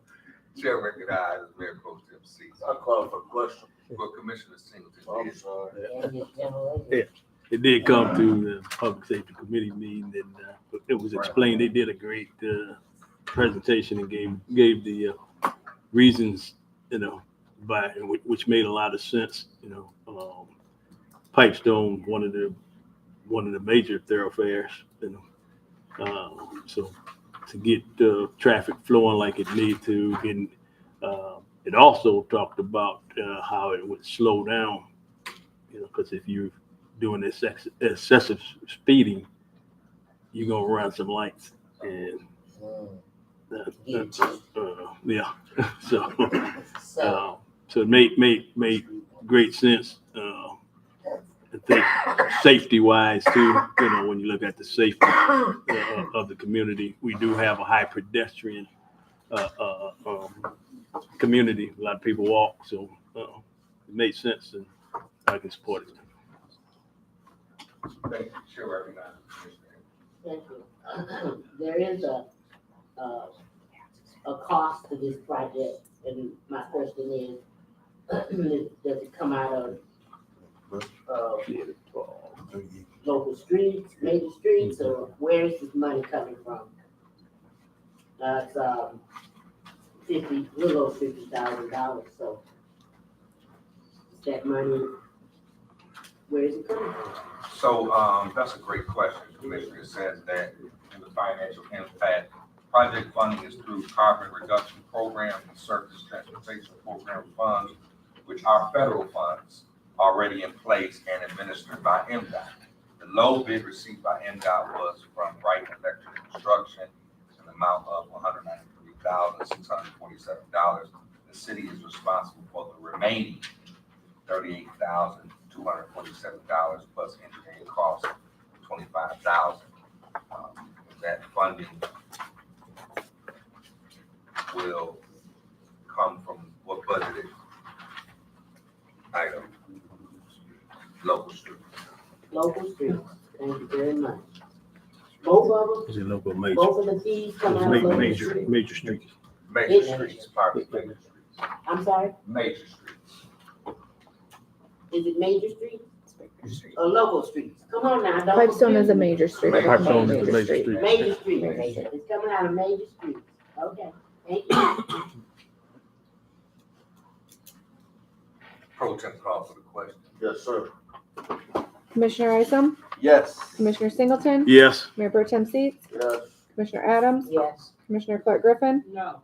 Commissioner Edwards, Yes. Commissioner Henderson, Yes. Commissioner Henry, Yes. Mayor Mohammed. Yes. Motion carried.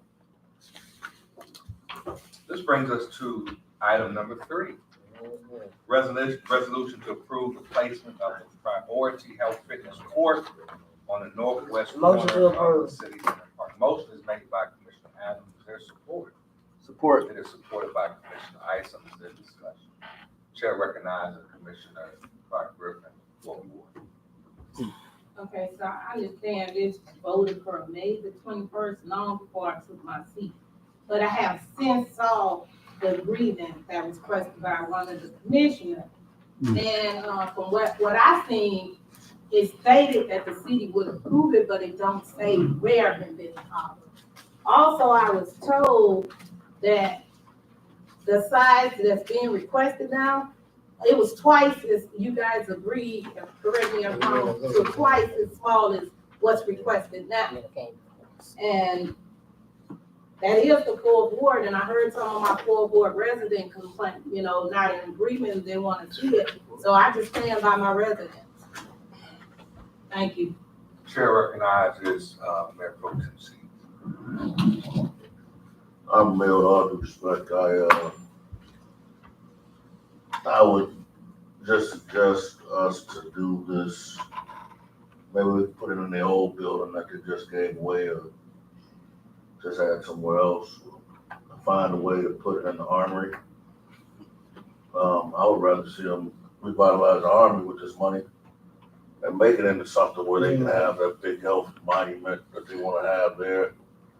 It seems like, my beloved city manager and assistant city manager said something to me when they first took their positions in the seat.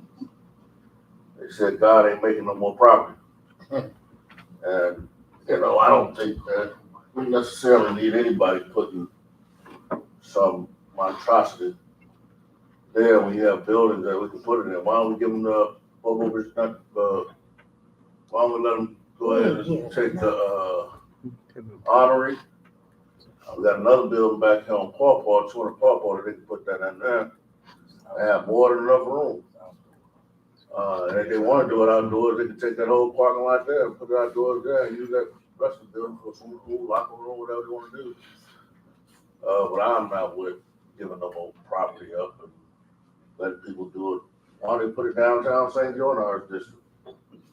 Why don't they put it downtown by the beach down there? Only in Benton Harbor, people take the property over and want to do what they want to do with it. And we say, yeah. And next thing you know, Martin Luther King have a Chicago Bulls hat on. Or somebody put a rope around his neck, or whatever that thing they got around the president's neck around here. So I don't want to see that kind of stuff going on. They decorated the man statue down there over on Pipestone and Brick, and he decorated like a clown with a hat on. Stuff on. So I don't think we need to do that. I would actually table it or move it or send it back. Tell them to redact it or put it somewhere else, find another location. Thank you, Honorable Mayor. Chair recognizes Commissioner Adams. Thank you, Honorable Mayor. Me personally, I don't take it too lightly to someone just coming up with plans and ideas we've been working on a master plan. This had nothing to do with the master plan. We didn't even have a say-so in it. This was something done in a back room somewhere that we were just approached with. And it's totally unacceptable, period. Period. Yeah, it was done in a back room without our knowledge or without our participation, the elected officials. Totally unacceptable, wrong place. When you go around to Gene Clark Park, there's an area right there where they do this type of yoga and stuff. There's a fitness center about to be open right there on the corner of Main and Colfax. I think they have a small one right there. When people want to work out and do healthy things, they're going to get a mat. Go to the park, call a couple of friends, have them to meet them, take their little bitty music box, and work out. We don't need this big old monstrosity thing over. No, I don't want to see anything else taken away from the view of our park since we turned it into a park. And it has been very utilized as a park because it has brought the two adjoining bridges together. And we still got a lot of work to do, but it's been one of the things that has done that. Thanks to Nikki Hair concerts and some other endeavors. Now, we had a problem when we went to talking about standing Martin Luther King up in there, out on the edge, watching the blacks go across the bridge to the jail. I mean, we went to, I mean, for me, that was just something ancestral that just didn't make sense. Because I think that he would probably move and do this, cover his eyes. Because so many of them go across the bridge. But anyway, it is not the place. We fought about that in the view and making sure that it didn't take away from the view and the beauty of the park. So whoever's plan that originally was been working on it and making things lower to the eyesight and putting something of ours that is historical for not only blacks, but Martin Luther King worked to bridge gaps for us all to come together and love and walk in peace and harmony with one another. But this is not going to happen, and we cannot allow it to. Period. Point blank. Honorable Mayor, that was one of the reasons why I asked to table this particular item so that it can be further discussed in terms of not placing it downtown. We just have another discussion about where to place the item, because I 100% agree. I remember sitting in the last meeting and this item came before the commission in one of the committee meetings, and it was discussed, and there were some discrepancies about where it was going to be, which corner, the size of it, and so I had some opposition then. So I 100% agree with my colleagues about the placement of it, but I do think it's still an opportunity, and we can discuss where it could go, which is why I put the initial motion on the floor to table this particular item, to go back to a committee to have further discussions around placement, better location for it. Chair recognizes Commissioner Henry. Thank you, Mayor. Well, it's been kicked around quite a bit. And this resolution, this memo, caused out a lot of another question for me. This is the first time I saw that the city had, that I think that the city had a contribution for, now it's saying for the concrete pad. I don't think I saw that before. I think that it's paid for. Anything that you can get people to get up and exercise and do things, I think it's a great thing. I'm not particularly caring about City Park, but we've got quite a few parks that can have the facility. Liberty Park, it just has a couple of benches and a few other things there. It's very empty. But of course, now you got to go back to history, how Liberty Park was established and what was the goal to do with the Liberty Park. So, same thing with the City Park. So, I think that the Liberty Park would be a great place to put it. We got a lot of room there.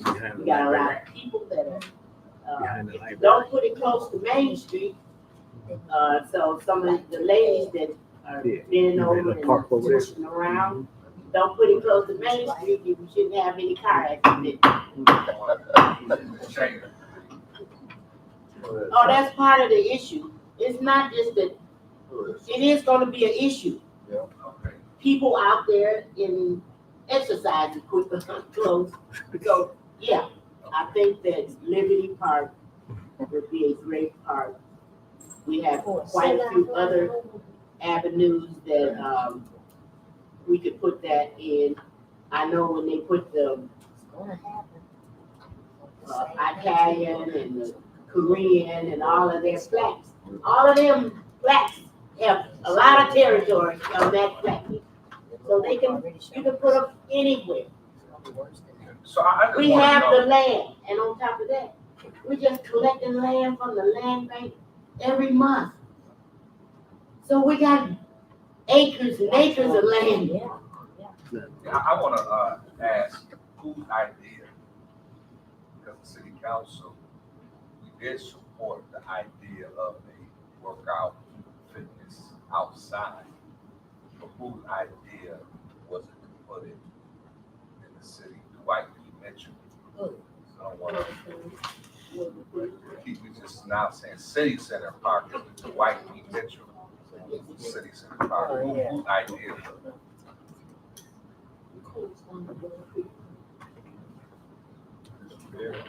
Chair recognizes the city manager. I want to thank you for letting everyone know that the commission did approve the project and it wasn't done in the back room.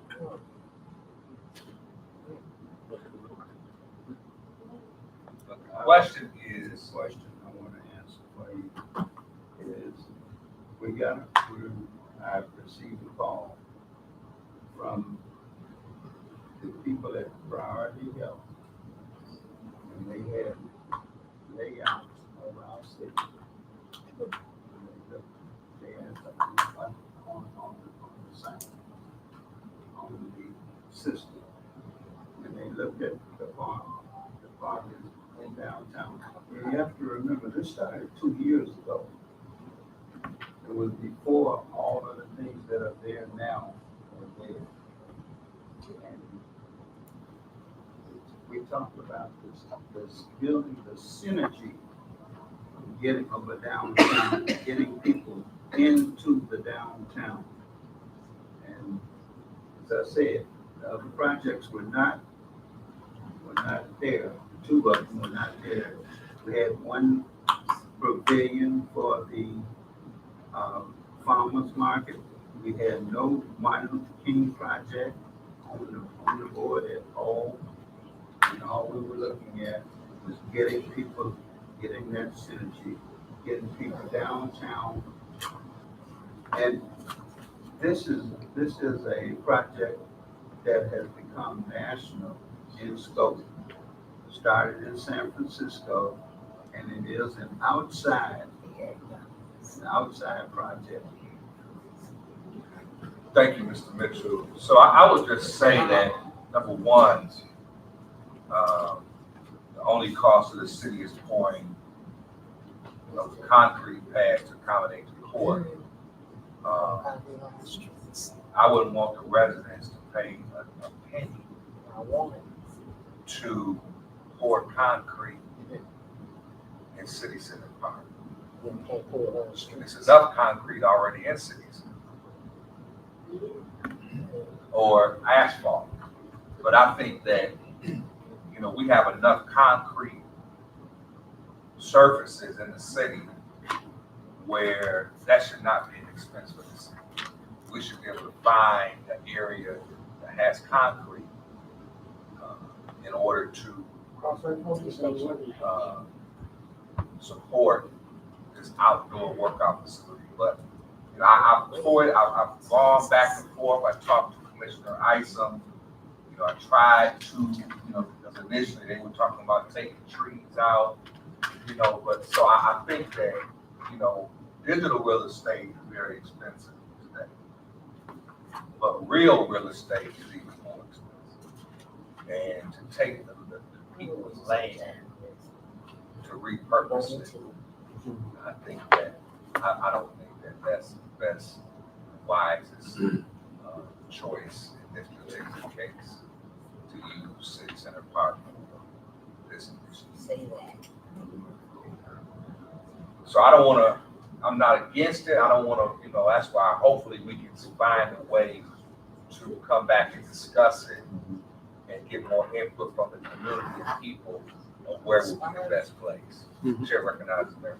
Honorable Mayor, 2 questions that I have, and number 1 is, we received a grant May 17, 2021, or we put it out there, and we received it in October, Yeah. the $50,000. My question to the chair is, where is this money at now? I mean, this $50,000 somewhat sitting for 3 years or 2 years. Where is this money at now? And then commitments. If there's $100,000 in commitments that go with this, 50 from Whirlpool and 50 from Spectrum Health. And it's 50 from the grant that we got. I want to know where the grant, who has the grant? Because it says the city was awarded a $50,000 grant from the National Fitness Campaign and $50,000 in commitments from both Whirlpool and Spectrum Health, which should total 150, if I got that amount correct. Could you speak to that, Honorable Mayor? City Attorney, I think has some. Well, the equipment, Point order, please. the equipment, City Attorney has. the money's been spent, the equipment's been purchased, and it's sitting, and I don't know where it's being stored, but, and I think that's what the resolution says that we purchased it and, we're just trying to find a spot for it. Can we have a tour? I have no idea. Box. Mr. Manager. How you gonna box up concrete? Equipment. The facility, Quick. is in the Public Works facility and has been there since, it was the end of 21. We can't even see our equipment. Now, let me go back so you can get the full picture of what happened. So you understand the funding and how this happened. We get the call. We're told that there is a national campaign being put on by Priority Health. Are they in our network? What was the source of this grant funding? Where did the grant funding come? The grant funding came from Priority Health. And to get the grant funding, all we had to do was have community people who would make $50,000, $50,000. And then to do the mat itself, the pad itself, we have a commitment from one contractor to do that project and cost. So this was a total community effort. Just take this over now. The chair recognizes, Okay, I just pretty much got stated. City manager stated that this has been in plan for 2 years, long before the farmer market and the pavilion and the monument. But haven't you guys been working on the monument and all those other way long before 2 years? Not doing it. So those were in plan before this business. the chair recognizes Commissioner Neville. Thank you, Honorable Mayor. Okay, let me backtrack for y'all. At some point, if I got the respect that the title was given me, co-chair of Parks and Rec, you might decide to come and ask me some of this stuff. We could have killed 20 minutes. Could have killed them. On the agenda is talking about the location. We don't went from location to who put it there, where is it, and all that kind of stuff. I could have told you where it was a couple of months ago. She didn't want to hear from me because I don't know what I'm doing, what I'm saying. So therefore, let's backtrack. I went to a convention. And there was this convention, way before we even heard about the UCFMG, you know what that is? The Monument Group. Way before then, farmers market was still going. Way before we even shut down for COVID. because there was no conventions to go to. Am I right or wrong? So this had to be before COVID. Thank you very much. So before we went to the convention, looked at priority, looking at different vendors, looked at a place, talked to the vendor, told them I was interested who I was. After that, it appears, I don't get into the negotiations, commissioners don't do that. Now, as far as the location, yes, we did vote on the project. We did not vote on the location. Now, since then, the monument project came up. I was only known about the monument project last year. So if it was up before then, I did not know. Second of all, in my opinion, as of this date, since I have been to every park since that's been there, since it's been on the table, and I have compared to what it would be there, what it would be in other parks, at this time, it's beyond personal. It's about a legacy. Actually, the park shouldn't even be named a park. It should be named City Center Plaza. There's a difference in a plaza and a park. You don't put a park in the middle of your city. Grant Park is not in the middle of New York. Times Square is not a park. Glen Harbor does not have a plaza or anything. That is not a park. It's a plaza.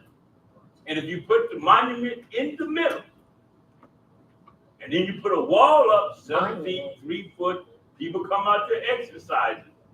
That, to me, is a disgrace to the work of doing the monument. Now, if you put that monument up there, and we black people almost died and swear by that name, Martin Luther King, and we put it up there, it took us 6 processes to get it right. We went to St. Joe, 1 meeting, 10 minutes, we was out of there. I was 5 minutes late, and they were talking about how good it's gonna be. We only talking about location. As the park chairman, I've seen all the parks. I tell you where I would put it. One is the Liberty, if you want to keep it downtown. One is the Liberty. Another one, you say you want to save money on concrete. How much property do we own in Main Street? If they want it on Main Street, they got concrete. And since the manager already said it could be donated, then we don't have to be worried about it. Am I right? So either you put it in Liberty Park, you put it in the art district, you put it at the beach. There you go. Problem solved. Figure out them 3. So I want to make a motion to table. Excuse me, kick it down the road. We the table. I would like to No. I want to make a motion to table. Madam We Clerk. already voted on the table and it didn't pass. After discussion, you can't make a motion. Well, I ain't through discussing yet. Madam Clerk. We're not. just overlook. I'll go with that. Point of order, Mayor. I have another comment to make. Madam Clerk. You cannot do that, though. I Otherwise, mean, give me an appeal. Well, the motion is made by Give the me an mayor appeal and of is his, supported by of the mayor's Commissioner decision on this. Henderson. supported. It's an appeal on it, city, I need to do that. Do you need I'm support on that? appealing the city mayor's ruling. He's not giving me a The chance appeal to speak. would be not to end debate. That would be the appeal. You just need I to made do. a motion to table. It was seconded. You want to appeal. The appeal would be to not end debate. It can be brought up again, can it? Even if it needs to be Stop another doing that place. shenanigans. I don't care what you call it, it's just don't let you do your little shenanigans.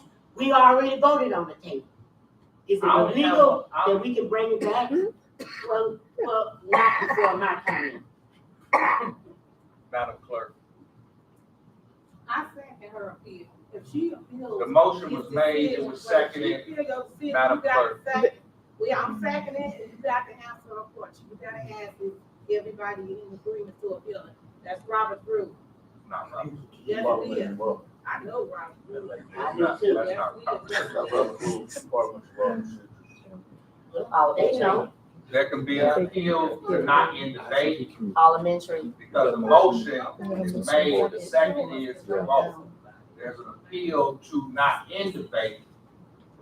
That can be entertained. Elementary. But a motion was made, The it was motion was- supported, It was supported. we could vote on it. We vote. Madam Clerk. Commissioner Singleton, Yes. Mayor Pro Tem Seats, Yes. Commissioner Adams, No. Commissioner Clark Griffin, And for clarity, what are we tabling? For to put it back on the agenda, or we tabling to put it somewhere else? for further discussion. Okay, so no. Just bring it back. Reawaken. Commissioner Edwards, Yes. Commissioner Henderson, Yes. Commissioner Henry, Process. Can you explain to me exactly what we're tabling this to, committee, bringing it back to this body? What do we, Table to Park and Rec. I'm talking to my clerk. But the Now motion- I'm not talking to you and I don't wanna hear I'm nothing you making got the to say. motion. I know I'm asking her a question. I ain't got nothing to do with your The motion. motion is. Good table Park to Recreation. Park and Rec. We were Public doing so well. You didn't say that, but thank you, I got it. Thank you. No. It's my, no. Commissioner Isom, Yes. Mayor Mohammed. Yes. Motion carried. Now about her appeal. This brings us to the final item. Both of y'all. Approval of tentative agreement with the American Federation of State and County Municipal Employees. Working for who? Madam Clerk, you said this item was to be discussed openly. Yes, Attorney Schwartz asked for it to be on the open agenda. You do have the option of moving it to after closed session if you prefer, since it's been pulled. So it looks like, though, this is, and I was not aware of this, this was not part of my job as negotiating, but it looks like from the documents that there was an agreement reached at least with Tentative agreement. a tentative agreement with one of the unions, correct? Yes. And right, and so I was, so I was, sorry. We can either, Say which one then. I mean, it's part of the packet. So, but we can certainly clear this, keep this on the agenda after closed session. And that might be the best thing to do. Thank you. Is there a motion to go into recess to close session? So moved. Motion is made by Commissioner Singleton, supported by Mayor Pro Tem Seats, and we'll be going into closed session on the purpose of discussing labor negotiations. Madam Clerk. Mayor Pro Tem Seats, Yes. Commissioner Adams, Yes. Commissioner Clark Griffin, I have a question. Since when can a chair make a motion?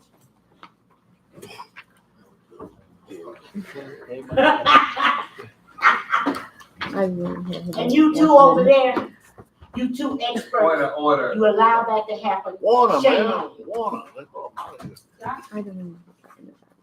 That's the first Warner, man. Come in first. Who supported that motion? Pro Tem supported the motion. Call the roll. Yeah. I can't say that. Commissioner Clark Griffin, What am I voting? Clarity, what am I voting? to go into closed session. Yes. Got a Warner, man. That's all. Commissioner Edwards, Yes. Commissioner Henderson, Yes. Commissioner Henry, Yes. Commissioner Isom, Yes. Commissioner Singleton. Yes. Mayor Mohammed. Yes.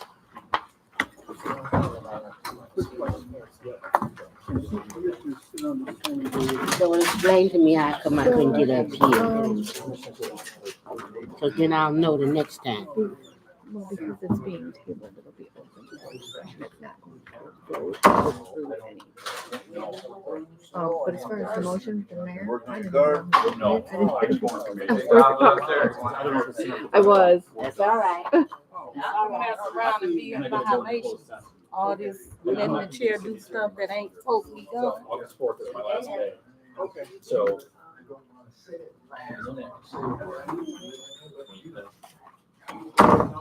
Do you want to be the only expert in there? Yeah. How you doing, Director Little? It is. Oh,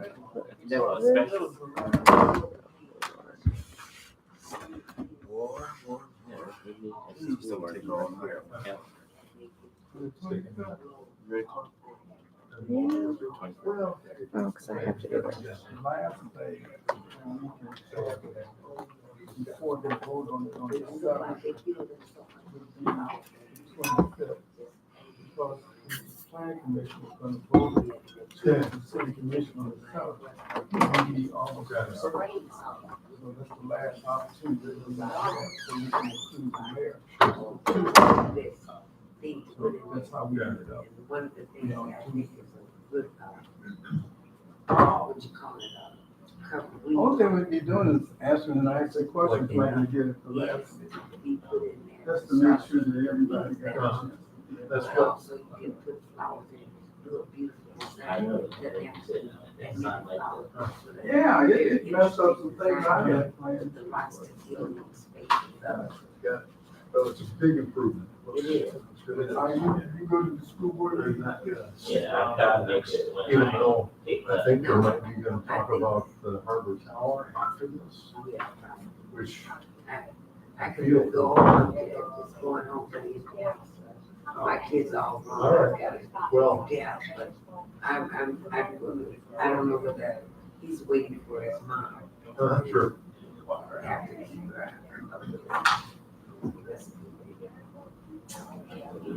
All right. I support whatever good things can happen at Harbor Towers, that's for sure. Yes, Yeah. yes. See y'all. In fact, the alleys and everything here in Benton Harbor, they need to maintain them. Once you fix it up. Maintain is a very big word, and we got a lot of maintenance to do. And then they got it on the books. They have each resident, just like they need that tree lawn to be cut after so long. Make sure that the back is taken care of too. It can be on the book. If they don't, give them a ticket. They have to get used to the idea of if you keep money, it makes things. What I keep hoping for, in a communication committee, whoever that is, they need to remind folks not to blow all their grass out in the street, which fills the gutter, which clogs the drain, which, that's But they fertilizer. never do that. They got $1 million worth of equipment. Well, They it's don't not go they, down it's everybody with a lawnmower makes a mess. Not Yeah, everybody. But still, yeah, if they would come through the neighborhood on a regular basis, and, like I said, even have the sweepers, the sweep that curb, and how they keep I it, heard a they rumor, always is break. it broken? I think they break them just so that they won't have to work. And they need to have a law to make sure what those guys are doing each day. I told them a long time to get a law. Absolutely. And they haven't listened at all. Yeah, I heard, the wood company, I heard. The chipper. They I go and saw, tap do everything. you know what color the new chipper is? I kind of think well, I don't know. There was a yellow one at the more, part that was chipped the big old dead one Yes. that was down there. And I don't know if that is the new one, I didn't look hard enough at it or know what the new one looks like. But they need to have schedules, they need to have, all the stuff. Man. Man. We don't do what people do. The city is never going to recover if as fast as it's fixing up and torn down. You understand? You're just making a motion. What they said, Mark Tappan, you just making steps and not moving. I wrote all that in my little speech, but I ran out of time. I'm gonna send letters. They don't want you to talk too long. anyway. No, I know, I mean. But they left, what's his name, last week. They Yeah. talked about 10 or 15 minutes Oh, about over there. He went over his time. Broken record. But me, he said, your minutes is up, so you have to hurry up and get up. All right. Well, he was the one that said, well, if you don't like how we run the government, move. So they put him out of there, so that's what I said. He's been put out twice. So that's him. Talking loud and saying that. Too many crazies. Too many. Good night, y'all. Good night.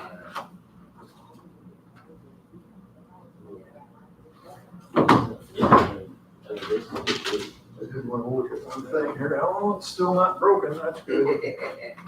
There's veneer that is gonna tear off there. Oh, yeah, this one on this side is too. Well, yeah. They need to have some kind of a glue. or Well, all it something. is glue. And, Uh-huh. I will try. It's not a Whoop, real, had it. it's not a real. Once it's glue. gone, it's kind of gone. Yeah, it's just veneer. It could be real But wood. they could use a glue and stick it right there. Yeah, no, it's easy. You just gotta do it. Yeah. I'll try to do that tomorrow. Okay. All right. Thank you. Yeah.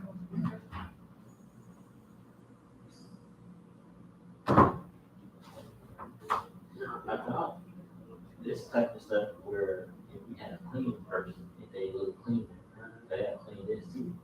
And they would notice You that. know, just looking at it, you think that's real wood. And then when it start feeling like that, you know, it's just on the kind of paper, look like it's laid over, or overlay. Yeah, really, it's good. Like cats. Yeah. They don't keep coming off the wall. I think that super glue can probably lay it right down and hold it there for good. This, you know, them had that going forward. He did, he on his way out. Who the mayor? Yeah, the mayor. And the mayor pro tem sooner than, his term is up inside him too. Hello?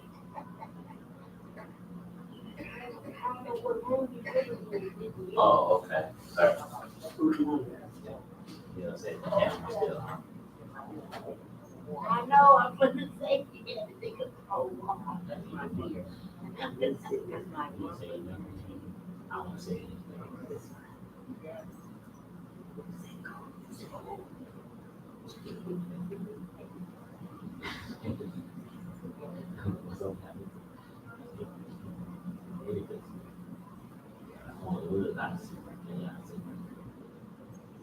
So you go force the hair and see how. No.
Right, second one up.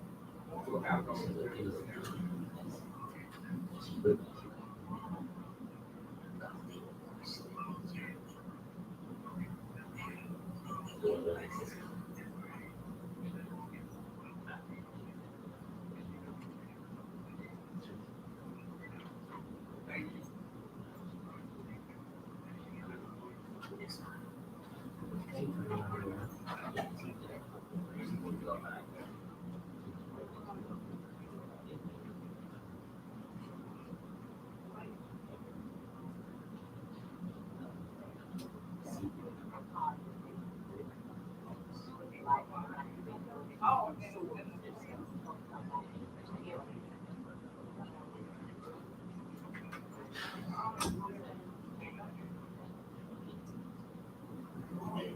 I think it's all just, you know, it ain't getting out all that traffic. We just trying to find other ways that if they move the community, they put all these guys gonna have to move.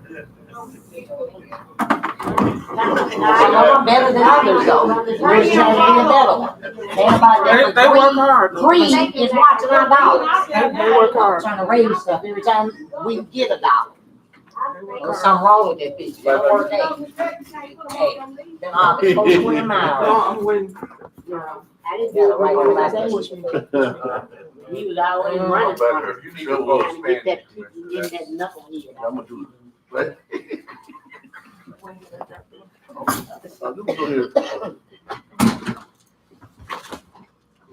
Let's get my new side key.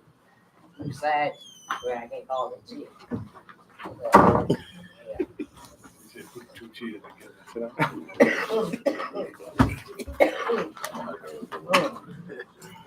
After returning from recess, is there a motion for the approval of the tentative agreement? Motion to approve. Michigan Federation of State Council. The motion is made by Supported.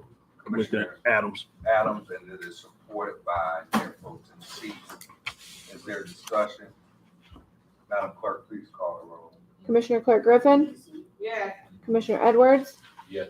Commissioner Henderson, Yes. Commissioner Henry, Yes. Commissioner Isom, Yes. Commissioner Singleton, Yes. Mayor Pro Tem Seats, Yes. Commissioner Adams, Yes. Mayor Mohammed. Yes. Make a motion to adjourn. Motion is made by Mayor Pro Tem Seats to adjourn. Support. Supported by Commissioner Adams. Madam Clerk?